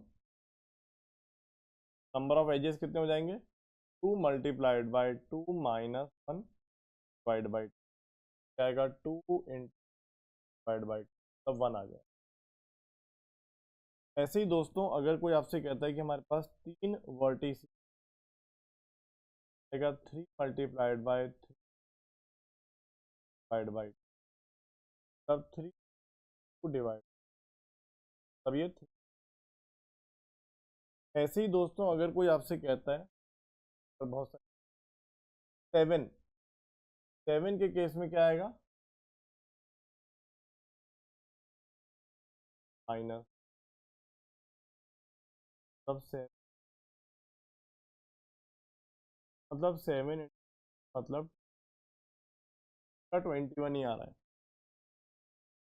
ऐसे ही दोस्तों आपसे पूछ सकता है कि अगर हमारे पास 50 डॉट्स हो तो कितनी एजेस बनेंगी, तो ये एक सवाल पेपर में आ सकता है। तो उस केस में अगर हम ट्राइंगुलर नंबर सीक्वेंस को लेके जाएं तो बहुत लंबा हो जाएगा, मतलब सॉल्व करना थोड़ा मुश्किल हो जाएगा। इसलिए मैंने ये फॉर्मूला आपको बताया, तो ये फॉर्मूला आप यूज कर सकते हो। अगर 50 डॉट्स हैं, 50 into 50 minus divide by 2 that is 49 divide by आ जाएगा 25 क्या बनेगा ये दोस्तों। को सॉल्व करने के लिए अपने पास कैलकुलेटर है, वैसे तो कर सकते हो आप लोग भी, ट्राई करना आप लोग खुद करो। क्या आ जाएगा 1.5, ठीक है ना। तो इस तरह से हमारा ये आंसर बन सकता है। एक फॉर्मूला देखा हमने और सीक्वेंस देखा, कौन सा सीक्वेंस बन रहा है, ठीक है ना। चलिए अब नेक्स्ट फिगर है दोस्तों हमारी कंप्लीट ग्राफ के बाद स्टैक्ड स्क्वायर्स, ठीक है, स्टैक्ड स्क्वायर्स। अब ये स्टैक्ड स्क्वायर्स बहुत ही सिंपल टाइप की लग रही है। अब देख सकते हो दोस्तों हम लोगों ने फिगर पहले बनाया हुआ है, कैसे देखो, यहाँ पर सिंगल डॉट है दोस्तों, यहाँ पर आपने 4 डॉट बना दिए। देखा आप लोगों ने ये फिगर, लोगों ने बनाया हुआ है ये पुराने सेशन। यहाँ पर आप देख सकते हो आपने और डॉट्स को लगा दिया।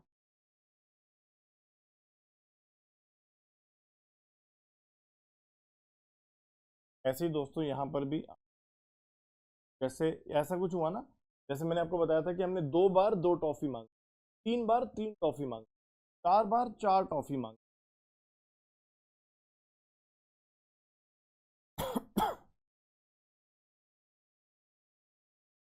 एंड ऐसे ही दोस्तों यहाँ पे अगर आप देखेंगे तो हमने 5 बार 5 टॉफी मांगी।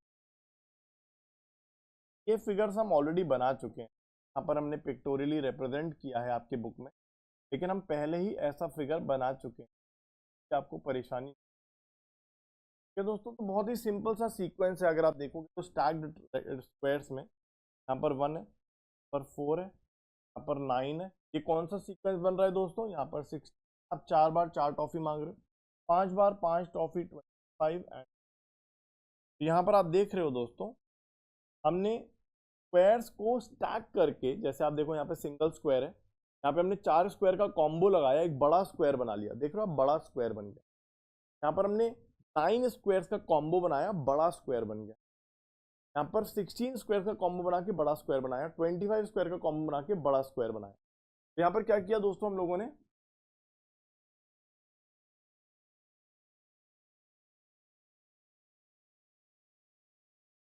वी आर स्टैकिंग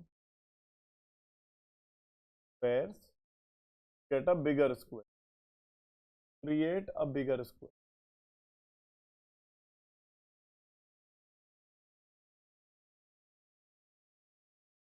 तो क्या मेरे दोस्तों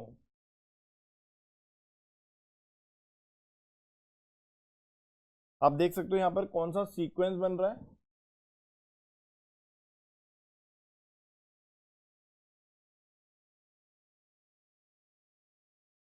सीक्वेंस कौन सा क्रिएट हो रहा है, 149 5 एंड सो। तो आप देख सकते हो यहाँ पर जो सीक्वेंस क्रिएट हो रहा है वो स्क्वायर्ड नंबर्स वाला सीक्वेंस है ना, ये हमने पढ़ा हुआ है। तो सीक्वेंस इज द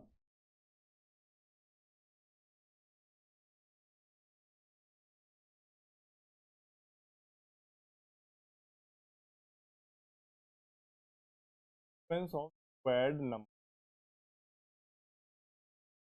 ठीक है ना। चलिए तो आई होप ये भी क्लियर है। अब आ जाते हैं दोस्तों स्टैक्ड ट्राइंगल्स पे, ठीक है। अब यहाँ पे कौन सा सीक्वेंस बन रहा है, लेट्स ट्राई टू सी। तो आप देख सकते हो दोस्तों बहुत ही मजेदार सीक्वेंस यहाँ पर बनने वाला है। आप देख सकते हो यहाँ पर एक सिंगल ट्राइंगल है हमारे पास। ओके, अब यहाँ पर अगर आप देखोगे दोस्तों ऊपर एक ट्राइंगल है लेकिन नीचे 3 ट्राइंगल है। आप क्या यहाँ पर टोटल नंबर ऑफ ट्राइंगल 1 + 3 बन रहा है दोस्तों?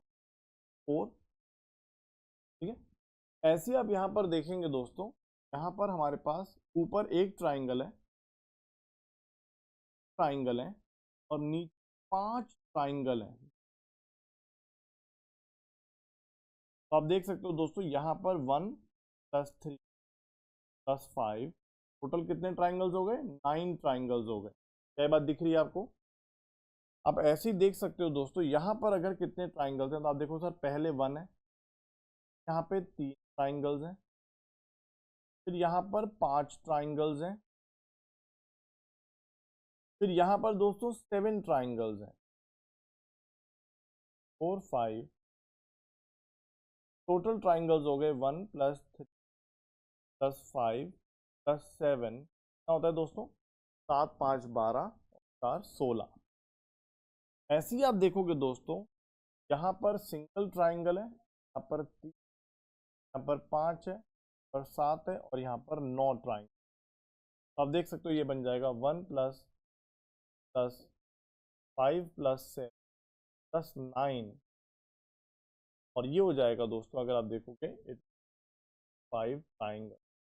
क्या मेरे प्यारे बच्चों टैग्ड ट्राइंगल्स में अगर आप देखें तो क्या यहाँ पर एक तरह से हम लोग ऑड नंबर्स का सम कर रहे हैं?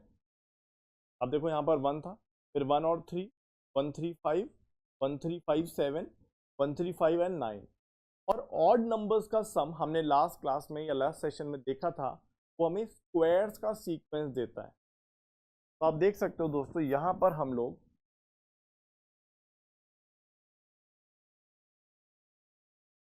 आप देख सकते हो दोस्तों यहाँ पर हम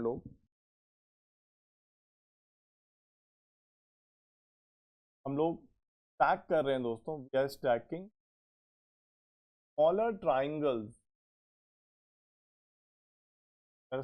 smaller triangles create a bigger triangle. सही है ना?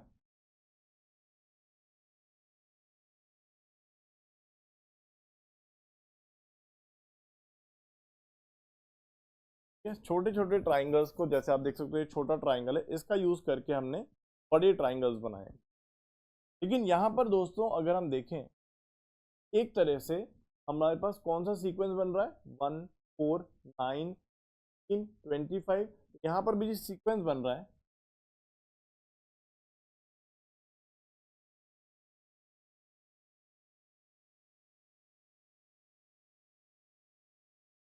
सीक्वेंस जो क्रिएट हुआ दोस्तों वो हुआ 1 4। क्या वो सीक्वेंस क्यों क्रिएट हुआ ये भी हमने देखा दोस्तों कि आप देख सकते हो एक तरह से ये ऑड नंबर्स के समेशन का सीन बन रहा है यहाँ पर, जो कि एक स्क्वायर्ड सीक्वेंस है।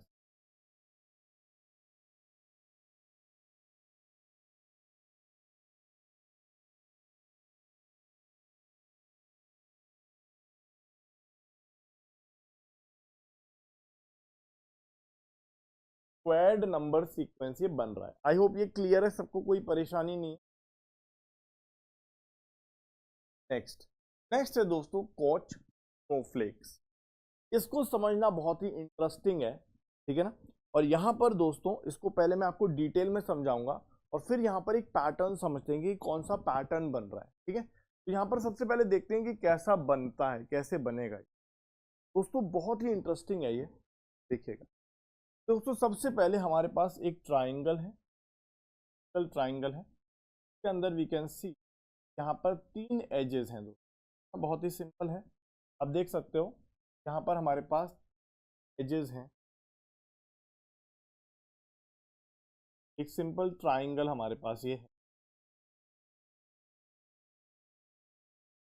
अब दोस्तों यहाँ पर एक सिंपल सा रूल है कि हम एक सिंपल एज को हम लोग ब्रेक कर देते हैं नमस्ते शेप में।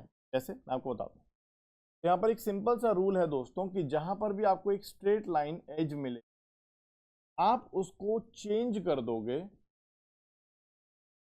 आप उसको चेंज कर दोगे इस फॉर्म।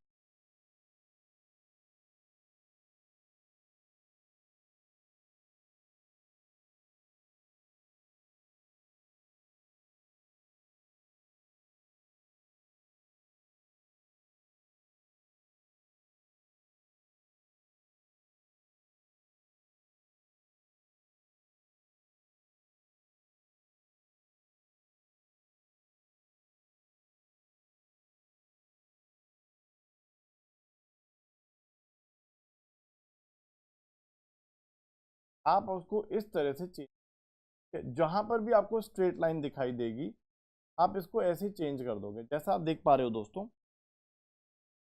हमें ये स्ट्रेट लाइन मिल रही है, हमें ये एक स्ट्रेट एज मिल रही है, एक बिल्कुल स्ट्रेट लाइन है।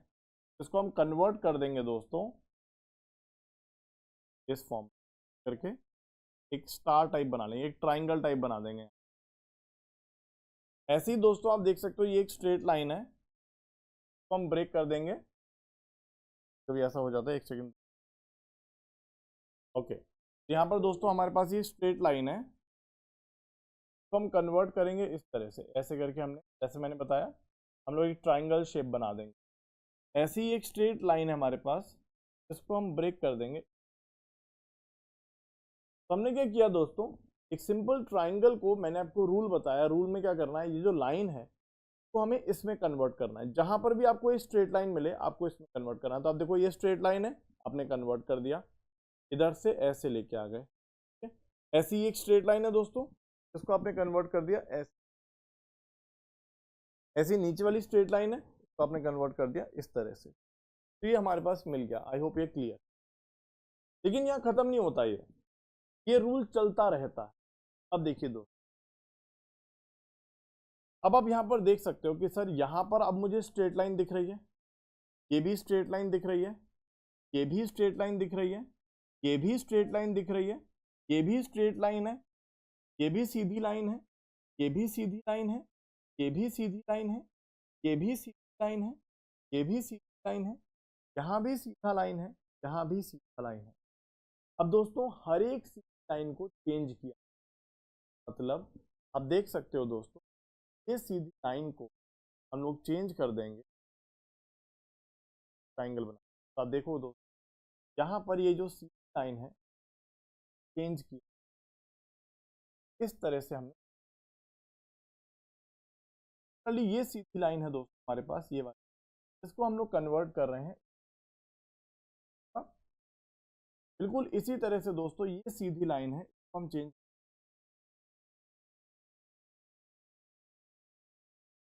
सिमिलरली ये सीधी लाइन है दोस्तों, चेंज करेंगे। देखिए यहाँ सिमिलरली ये स्ट्रेट लाइन है, इसको चेंज करेंगे। आप देखो ये ऐसी दोस्तों, ये जो ये सीधी लाइन है, ये सीधी लाइन है दोस्तों, इसको हम चेंज करेंगे। ये भी स्ट्रेट लाइन है दोस्तों, इसको भी हम चेंज करेंगे। ये स्ट्रेट लाइन है, इसको हम चेंज करेंगे। ये स्ट्रेट लाइन है दोस्तों, इसको हम चेंज करेंगे। ये स्ट्रेट लाइन है दोस्तों, इसको हम चेंज करेंगे। ये स्ट्रेट लाइन है दोस्तों, इसको हम चेंज, और फाइनली वापस आते हुए दोस्तों ये स्ट्रेट लाइन है। तो आप देख पा रहे हो दोस्तों, जहां भी आपको सीधी लाइन मिले वहां पर आपको एक छोटा सा ट्राइंगल, एक हार्ट शेप बनानी है, ठीक है, ठीक है। तो इसके बाद दोस्तों ये बनेगा, अब देख पा रहे हैं। अब ये रुकेगा नहीं, अब आप देखो यहाँ पर भी स्ट्रेट लाइन है, देखो ये सीधी लाइन है, ये सीधी लाइन है, ये सीधी लाइन है, ये सीधी लाइन है, ये भी सीधा है, ये भी सीधा है, इस तरह से। तो इसको भी अब हम आगे ब्रेक करेंगे। देखिए दोस्तों थोड़ा और कॉम्प्लिकेट होता जाएगा, ठीक है। तो आप समझ पा रहे हैं सर, जैसे ही यहाँ पर, जैसे आप देख सकते हैं सर यहाँ पर स्ट्रेट लाइन है, ठीक है। तो ये जो स्ट्रेट लाइन है दोस्तों, इसको हमने कोई ट्राइंगल बना, ऐसे ही इधर जो स्ट्रेट लाइन है दोस्तों, इस पे भी हमने ये ट्राइंगल बना दिया। ऐसे ही ये स्ट्रेट लाइन है, ये ट्राइंगल बना। ऐसे ही दोस्तों ये आगे बढ़ता चला जाएगा, क्योंकि यहाँ पे भी आपको स्ट्रेट लाइंस मिल रही है ना, तो ये और ट्राइंगल्स में कन्वर्ट होती चली जाएंगी। तो इस तरह से बनता है ये हमारा कोच स्नो लेक। ये हमारा फिगर है जो मैंने एक्सप्लेन किया आपको। पहले एक सिंपल ट्राइंगल है, जहां भी सीधी लाइन मिलेगी वहां पे एक ट्राइंगल बना देंगे। तो आप देखो ये बना रहे हैं, फिर इसको हम इसमें कन्वर्ट करेंगे, थोड़ा और कॉम्प्लिकेट करते चले जाएंगे, रुकेगा नहीं, ये तो चलता जाएगा, सीक्वेंस है पूरा। अब यहां पर दोस्तों नंबर ऑफ एजेस को अगर हम सीक्वेंस देखें, नंबर ऑफ एजेस का सीक्वेंस देखें, तो वो मजेदार सीक्वेंस आप देख सकते हो। यहां पर 3 एजेस हैं दोस्तों।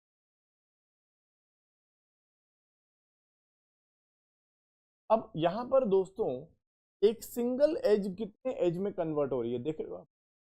अगर आप देखें दोस्तों, ये सिंगल एज है हमारी, एक सिंगल लाइन है, वो कितनी लाइंस में कन्वर्ट हो रहा है, कितनी एजेस बन गई। तो देखो 1 2 3 4, तो आप देख सकते हो एक एज 4 एज में कन्वर्ट हो रही है, देख रहे हो आप। आप अगर इस ट्रांसफॉर्मेशन को देखो दोस्तों, तो आप एक सिंगल लाइन को 4 लाइंस के कॉम्बो में तोड़ रहे हो। एक इधर ऐसी सी, फिर ट्राइंगुलर फॉर्मेशन, तो 1 2 3 4। मैं फिर से बताता हूँ, देखो यहाँ पर क्या किया आपने दोस्तों, एक सिंगल लाइन को हमने ब्रेक किया। सर एक लाइन यहाँ से यहाँ तक, फिर दूसरी यहाँ से यहाँ तक, यहाँ से यहाँ तक, और चौथी यहाँ। तो आप देखोगे 4 एजेस में तोड़ रहे हो। दोस्तों कैसा होना चाहिए, अगर एक एज को मैं 4 एज में तोड़ रहा हूं और यहाँ पर 3 एज है मेरे पास, तो यहाँ पर कितनी एज आनी चाहिए। जब एक एज को मैं 4 एजेस में तोड़ रहा हूं या 4 एजेस में कन्वर्ट कर रहा हूं, तो 3 एज से मुझे यहाँ पर कितनी मिलनी चाहिए, सोच के देखिए।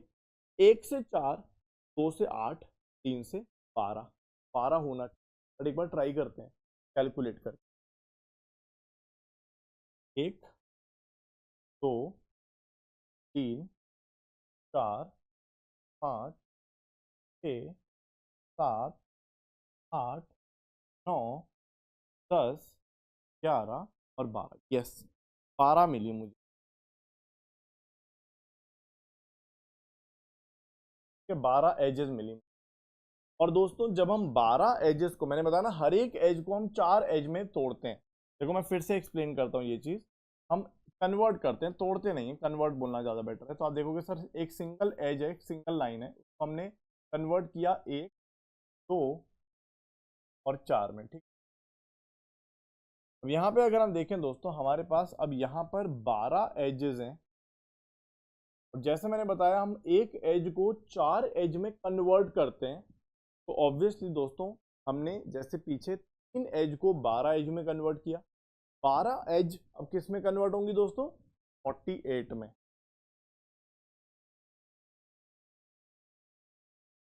48 एजेस कैलकुलेट करके देखें एक बारी, जरूरत नहीं है बट फिर भी कर। 1 2 3 4 5 7 8 9 10 11 12 18 21 22 23 24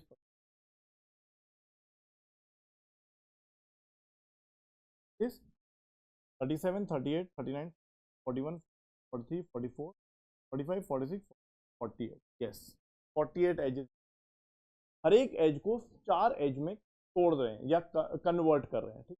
तो आप देख सकते हो दोस्तों ऐसे ही होगा। और ऐसे ही दोस्तों यहां पर अगर 48 एजेस हैं,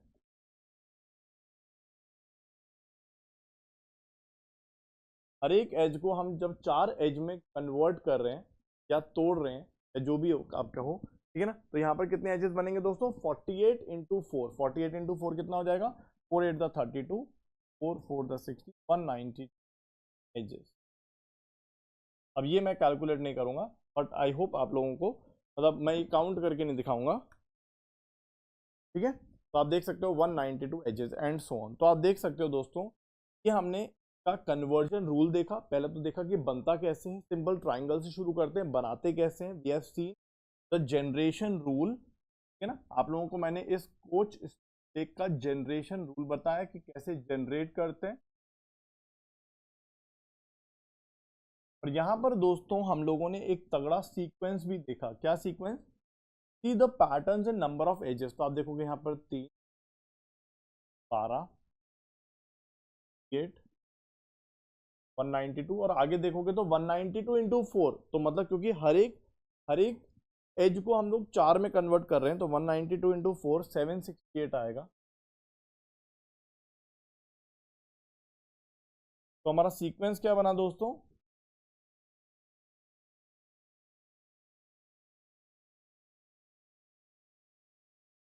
sequence of number of edges.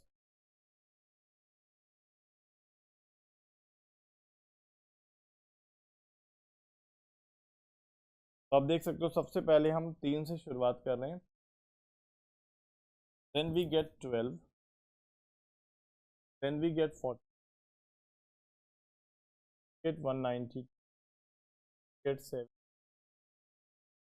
तो आप देख रहे हो दोस्तों क्या सीक्वेंस बना। अगर हम देखें तो हम प्रीवियस स्टार्टिंग फ्रॉम 3, ये सीक्वेंस हमने नहीं देखा है अपना, ये उसमें starting from 3 get the next number, simply previous number को 4 से मल्टीप्लाई करो, राइट।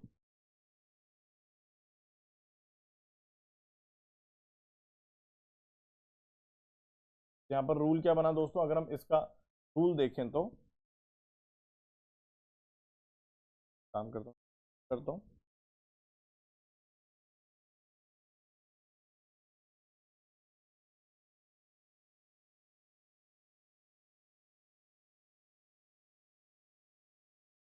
ओके, तो starting from 3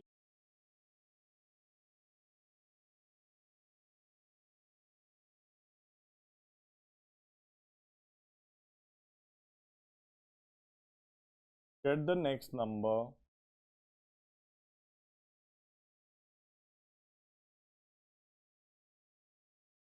multiply the previous number,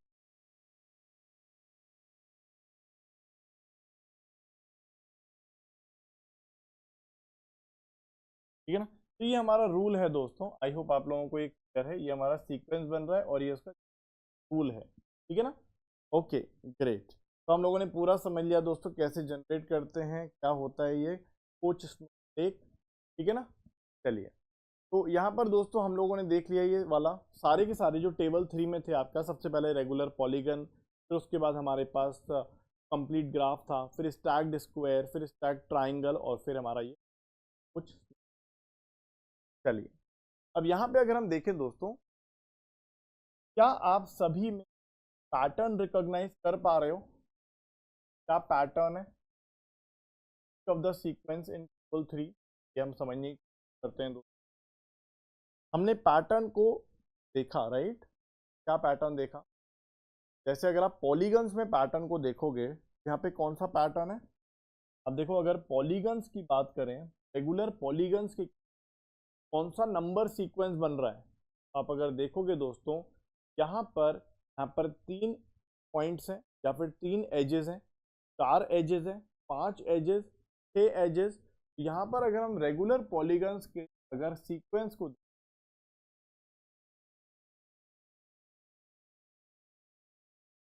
sequence of number of edges,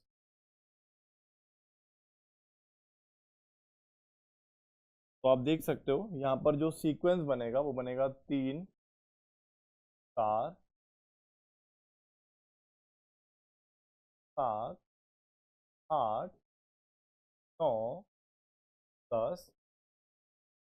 तो आप देख सकते हो दोस्तों, यहाँ पर अगर हम लोग sequence of number of edges को देखें तो एक काउंटिंग नंबर सीक्वेंस बन रहा है, लेकिन स्टार्टिंग फ्रॉम 3, क्योंकि काउंटिंग नंबर सीक्वेंस 1 से शुरू होता है, लेकिन यहाँ पर 3 से शुरू हो रहा है। तो आप देख सकते हो दोस्तों, यहाँ पर जो पैटर्न बन रहा है, यहाँ पर जो पैटर्न बन रहा है sequence of number of edges का, वो एक काउंटिंग नंबर सीक्वेंस बन रहा है।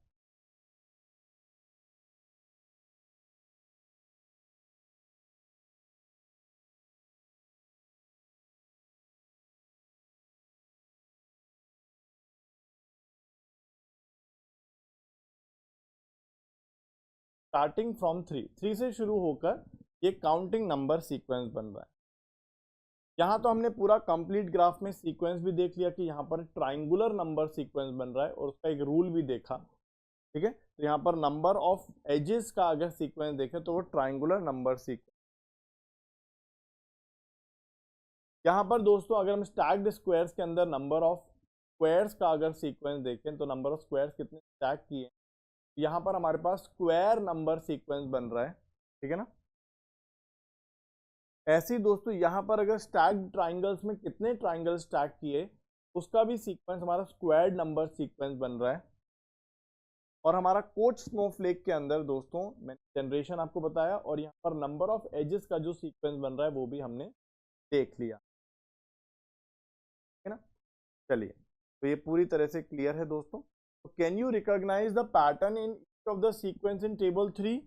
तो let's try to write it, को भी समझने की कोशिश करते हैं, मतलब let's write the answer to this, का आंसर लिख लेते हैं।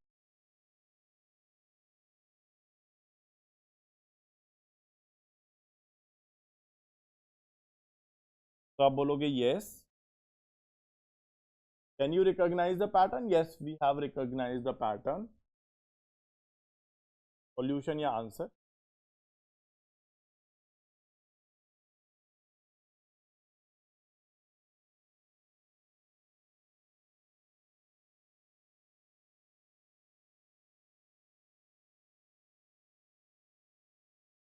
Yes, we have recognise the pattern. क्या पैटर्न मिला दोस्तों हमें? अगर आप देखो तो हमें जो पैटर्न मिला कैसा था। सबसे पहले अगर हम देखें दोस्तों रेगुलर पॉलीगन में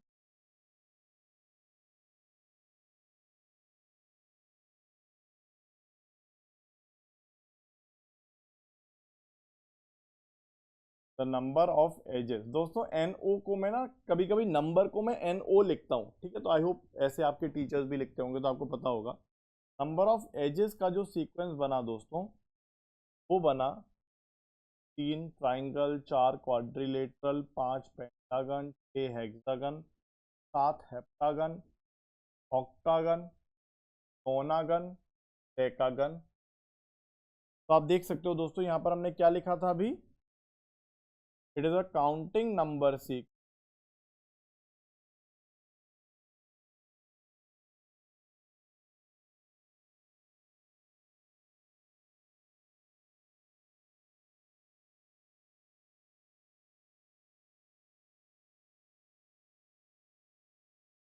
स्टार्टिंग फ्रॉम 3, ठीक है ना।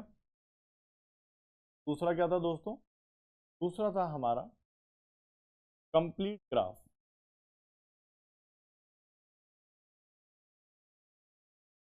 कंप्लीट ग्राफ के केस में हमने इसका डेफिनेशन दिखाया आपको कि कंप्लीट ग्राफ क्या होता है, ठीक है। यहाँ पर नंबर ऑफ एजेस क्या बनेंगे दोस्तों, क्या था इसका सीक्वेंस?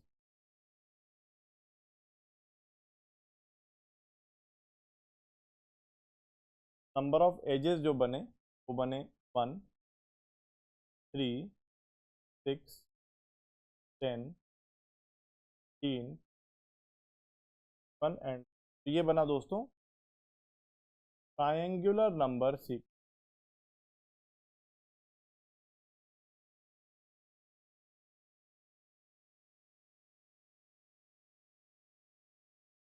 है ना। इसके बाद दोस्तों हम लोगों ने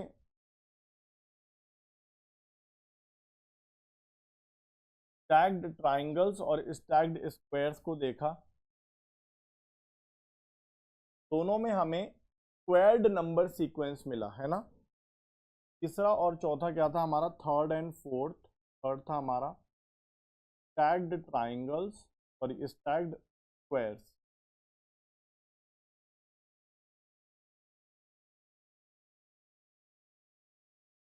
तो यहाँ पर दोस्तों अगर हम लोग नंबर ऑफ स्क्वायर्स की बात करें,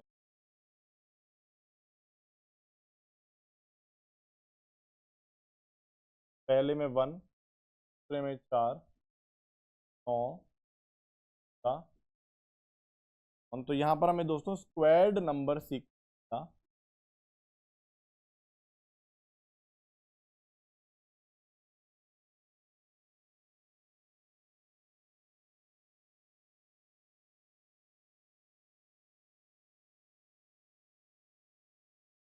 और दोस्तों चौथा जो था हमारा था स्टैक्ड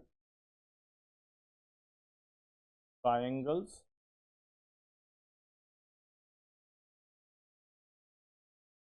यहाँ पर भी अगर नंबर ऑफ ट्राइंगल्स की बात करें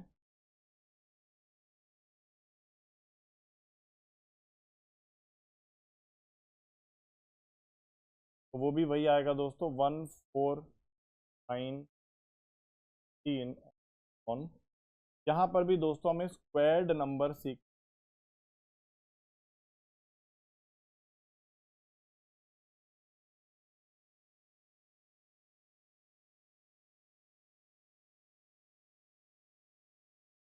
और लास्ट था दोस्तों हमारा coach Snowflake.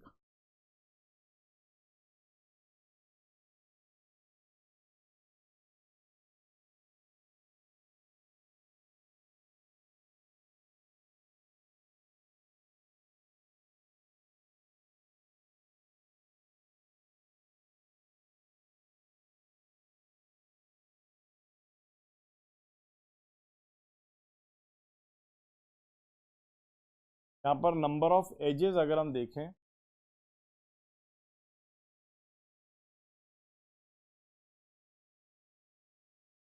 Twelve, 48, 190 and so. तो आप देख सकते हो दोस्तों यहाँ पर सिंपल सा फंडा है कि any number is simply 4 times the previous number. तो ये हमने रूल देख लिया है। तो यहाँ पर एक्चुअली हमने ये वाला सीक्वेंस हमारी बुक में नहीं है, ये हमें यहाँ पर दिखा।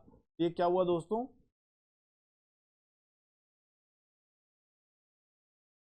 Any number is 4 times the previous number,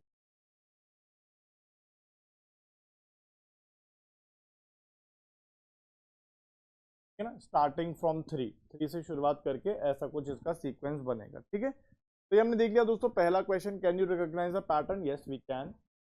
अब यहाँ पर दोस्तों क्या है, try and redraw each sequence in table 3 in your notebook. तो आप थोड़ा ट्राई कर सकते हो कि हमें स्टैग्ड स्क्वायर्स, स्टैग्ड ट्राइंगल्स, पहला दूसरा फिगर ही बनाना, तीसरा चौथा तो बड़ा लेंदी हो जाएगा, बना नहीं पाएंगे। अपनी कॉपी में थोड़ा ट्राई करने की कोशिश करो कि पहला दूसरा फिगर आप बना पाओ खुद से। Okay, can you draw the next shape in each sequence, बनाने की कोशिश करेंगे। वाई और वाई नॉट कुछ में बहुत लेंदी हो जाएगा, नहीं बना पाएंगे। ठीक है ना। After each sequence describe in your own word what is the rule और pattern for forming the sequence. ठीक है ना। चलिए तो इसको बना के देखने की कोशिश करते हैं दोस्तों कि क्या हम अपनी कॉपी में सब कुछ बना पाएंगे या नहीं। तो चलिए अब इसको सॉल्व करते हैं दोस्तों। तो ये हम ऑलरेडी देख चुके हैं, ये हमारे रेगुलर पॉलीगन्स की फिगर्स हैं, ट्राइंगल, क्वाड्रिलेटरल। अब ये तो आप कॉपी में बना सकते हो, पेंटागन बना सकते हो, हेक्सागन बना सकते हो, लेकिन हेप्टागन बनाने में थोड़ी दिक्कत होगी, ये थोड़ा कॉम्प्लिकेट हो जाएगा, 7 पॉइंट्स आपको ड्रॉ करने। ऑक्टागन और कॉम्प्लिकेट है, नॉनागन और कॉम्प्लिकेट है, डेकागन तो बहुत कॉम्प्लिकेट है। तो अगर आपको पेपर में आएगा भी तो ज़्यादा से ज़्यादा हेक्सागन तक कोई पूछ सकता है। तो आप ट्राइंगल, क्वाड्रिलेटरल, पेंटागन, हेक्सागन इसको ड्रॉ करके देख लो अपनी कॉपी में, और नाम सबके याद होने चाहिए, ये बहुत ज़रूरी है। और दोस्तों जैसा कि हमें सवाल में दिया गया है कि draw the next shape in each sequence, तो वो भी करके देखते हैं दोस्तों। तो यहाँ पर नेक्स्ट शेप की अगर हम बात करें दोस्तों, यहाँ पर 2 आती हैं, मैंने 2 बना ली। डेकागन हमने देख लिया था 10 साइड वाला, हेंडेकेगॉन, ठीक है, हेंडेकेगॉन ये 11 साइड्स वाला होता है दोस्तों, और 12 साइड्स वाला होता है डोडेकेगॉन। ठीक है, तो ये याद कर लेना, नाम इंपॉर्टेंट है, पेपर में डायरेक्टली पूछा जा सकता है, आपके एग्जाम में आ सकता है।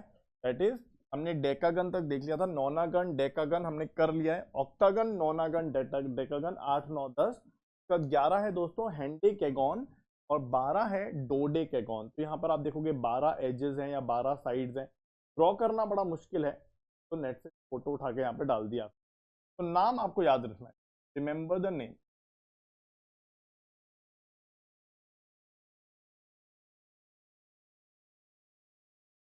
और हमने सीक्वेंस देख लिया, कौन सा सीक्वेंस यहाँ पर बन रहा है, ठीक है, ये हम ऑलरेडी देख चुके हैं, कैसे ड्रॉ करना है ये भी देख चुके हैं, राइट। अब कंप्लीट ग्राफ के अंदर दोस्तों ये हमारे पास ऑलरेडी है सारी चीजें कि ये हमारे पास एक एज है, 3 5 सॉरी 6 है, फिर 10 है, 15 है। ऐसे ही दोस्तों अगर हम नेक्स्ट की बात करें तो नेक्स्ट में अगर हम 7 एजेस लेकर आए, 7 एजेस लेकर आए तो ड्रॉ करना तो बड़ा मुश्किल है, लेकिन आपको नंबर ऑफ एजेस तो क्लियर है ना। अगर आप देखोगे दोस्तों 7 एजेस वाला या 7 डॉट्स वाला, अगर आप देखो 7 डॉट्स वाला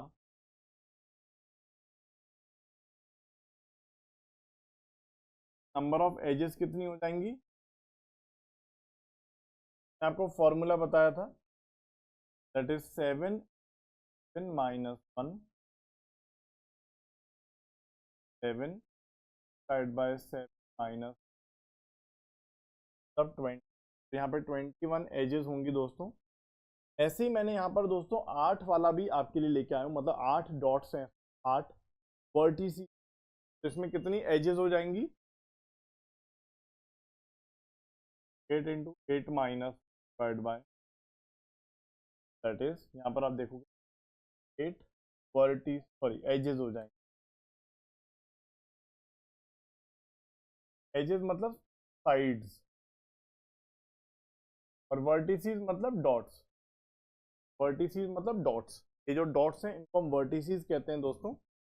और ये जो लाइंस हैं, ये जो लाइंस हैं इनको हम साइड्स कहते हैं, साइड कहते हैं या एज कहते हैं। और यहाँ पर जो ये डॉट्स हैं दोस्तों, जो डॉट्स हैं तो हम लोग कहते हैं वर्टिसीज। नाम थोड़े बहुत आपको ध्यान में रखने पड़ेंगे कि वर्टिसीज किसे कहते हैं, साइड या एज किसे कहते हैं, ठीक है। चलिए, ड्रॉ तो आप नहीं कर पाओगे इसको क्योंकि थोड़ा लेंदी है, बट समझ लो बस, ठीक है। लेकिन एक दो को आप ड्रॉ कर सकते हो, जैसे यहाँ पर भी अगर आप देखोगे तो ये 3 4 5 तक आप ड्रॉ कर सकते हो बड़े आसानी से अपनी कॉपी में। इसके बाद दोस्तों स्टैक्ड स्क्वायर्स हैं, तो अगर हमें जैसे यहाँ पर तो सीक्वेंस में पता ही है कि सर यहाँ पर हमारे पास 1 था, यहाँ पर 4 था, यहाँ पर 9, यहाँ पर 6 पर 25। अब इसका अगर अगला ड्रॉ करना है दोस्तों, वैसे बहुत सिंपल है, हम लोगों ने क्लास में पहले किया हुआ है। तो अगर आप देखोगे दोस्तों इसका जो नेक्स्ट बनेगा वो बनेगा 36। 36 कैसे बनाना है? आप एक बड़ा सा स्क्वायर छोटा सा ले लेते हैं, और जैसे मैंने आपको बताया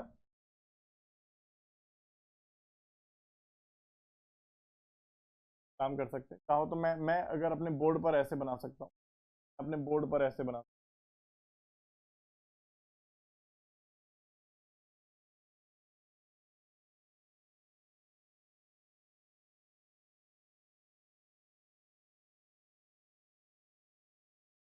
मैं अपने बोर्ड पर इसको ऐसे बना सकता हूँ दोस्तों। लेकिन कॉपी में कैसे बनाना है मैं आपको बताऊंगा।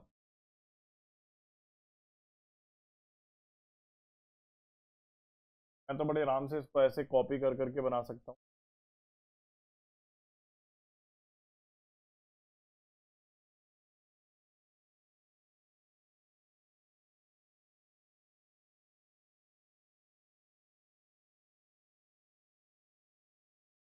ठीक है, तो आप देखोगे यहाँ पर अगर आप देखोगे तो हमने 36 स्क्वायर्स बना लिए हैं, 6 इधर और 6 कॉम्बो इधर।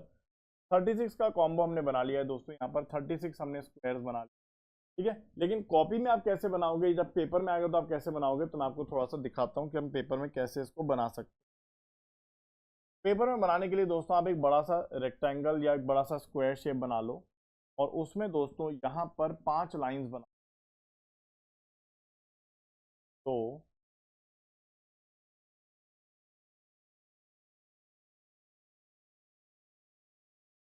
4 5 भी बनाने के लिए मुझे थोड़ा बड़ा करना पड़ेगा, 5, ठीक। 5 लाइंस ऐसी बना दी आपने।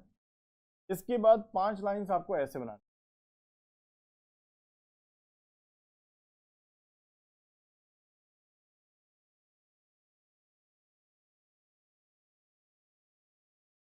तो और 5, तो आप देखोगे यहाँ पे हमारे पास ऑब्वियसली सेम साइज के तो नहीं बने, बट ठीक है हमारे पास 36 बन गए। आप देख सकते हो 1 2 3 4 5 और 6 बार इधर, तो यहाँ पर आप देख सकते हो यहाँ पर हमारे पास 36 टैग्ड स्क्वायर्स हो गए,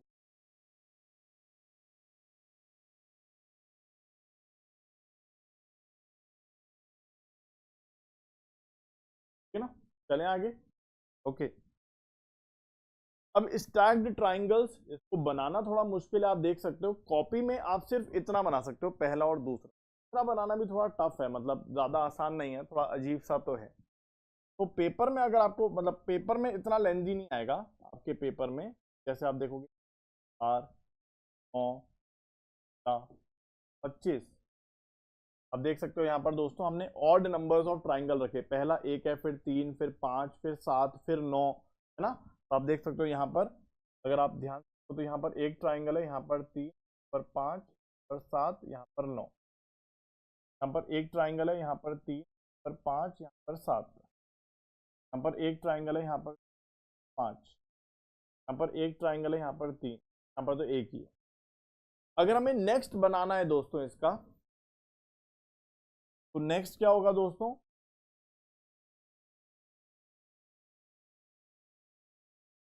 विल बी 36 ट्राइंगल। इसको आप खुद नहीं बना पाओगे क्योंकि बहुत ही ज्यादा आर्टिस्टिक तरीका चाहिए आपको बनाने के लिए। यहाँ पर 1 है, यहाँ पर 3, यहाँ पर 5 है, यहाँ पर 7 है, यहाँ पर 9 है, और यहाँ पर 11 ट्राइंगल्स हैं दोस्तों। एक बार काउंट भी कर लो, 1 2 3 4 5 6 7 8 9 10 11। यहाँ पे टोटल ट्राइंगल्स कितने हो गए दोस्तों, टोटल ट्राइंगल्स हो गए, आप देख सकते हो 1 + 3 + 5 + 7 + 9 + 8 आएगा 36। इस तरह से आप अपना नेक्स्ट फिगर देख सकते हो, लेकिन ये पेपर में नहीं पूछा जाएगा क्योंकि इसको ड्रॉ करना बड़ा मुश्किल है, बड़ा डिफिकल्ट है। और कोच स्नोफ्लेक के अंदर दोस्तों हम लोगों ने इसके बारे में तो पूरी जानकारी देख ली है कि कैसे हमें ड्रॉ करना है, क्या सीक्वेंस बन रहा है, तो we know how to generate it. लेकिन इसका नेक्स्ट ड्रॉ कर पाना तो इम्पॉसिबल है, इम्पॉसिबल है, मतलब आप इसको आप ड्रॉ ही नहीं कर पाओगे।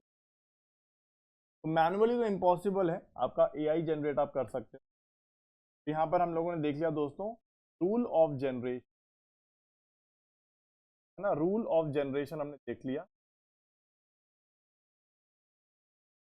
और हम लोगों ने नंबर ऑफ एजेस का जो सीक्वेंस है वो भी देखा।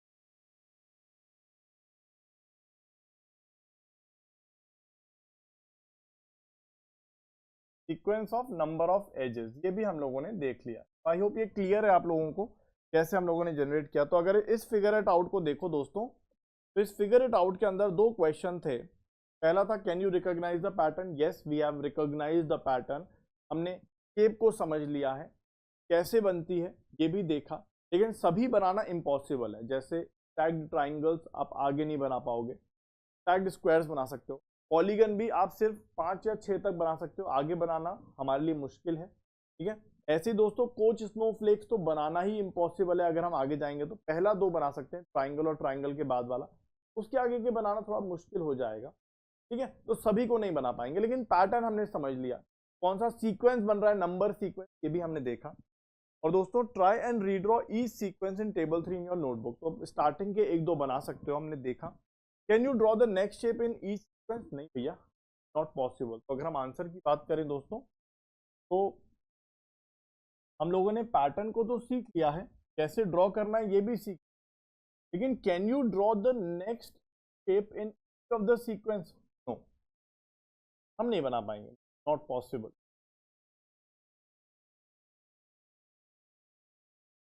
जैसे दोस्तों हमारे लिए 11 साइड्स वाला जो पॉलीगन है उसको बनाना भी मुश्किल है। हम लोग दोस्तों जो कंप्लीट ग्राफ है, भी 8 वर्टिसेस वाला कंप्लीट ग्राफ बनाना भी मुश्किल है हमारे, ठीक है। ऐसे दोस्तों कोच स्नोफ्लेक का नेक्स्ट फिगर बनाना तो इम्पॉसिबल है, लेकिन हम स्टैक्ड स्क्वायर्स बना सकते हैं, स्टैक्ड ट्राइंगल्स बनाना भी थोड़ा मुश्किल है हमारे लिए, ठीक है ना। Okay, after each sequence describe in your own word what is the rule, हमने रूल देख लिया दोस्तों, और pattern in forming the shape, तो ये हम देख चुके हैं, मतलब लास्ट वाला पार्ट कर चुके हैं हम लोग, क्या रूल है बनाने का और क्या पैटर्न बन, तो इतना हम लोगों ने यहाँ पर इसको कर लिया है। तो ये वाला फिगर इट आउट में दोस्तों हम लोग इतना ही कर पाएंगे। पेपर में सीक्वेंस आपसे पूछा जाएगा, तो मुझे लगता है कि वो चीजें हम बड़े आराम से कर पा रहे हैं, ठीक है ना। चलिए, तो दोस्तों आज के इस सेशन को हम यहाँ समाप्त करते हैं। ये हमारा सेशन नंबर 5 था इस चैप्टर का। और दोस्तों हम अगले सेशन में इस चैप्टर को समाप्त करेंगे और आगे बढ़ेंगे। ठीक है, थैंक यू डियर स्टूडेंट्स। मुझे उम्मीद है मेरे प्यारे बच्चों कि आप लोगों को ये चीजें समझ में आ रही हैं। ठीक है, चलो bye bye and take care.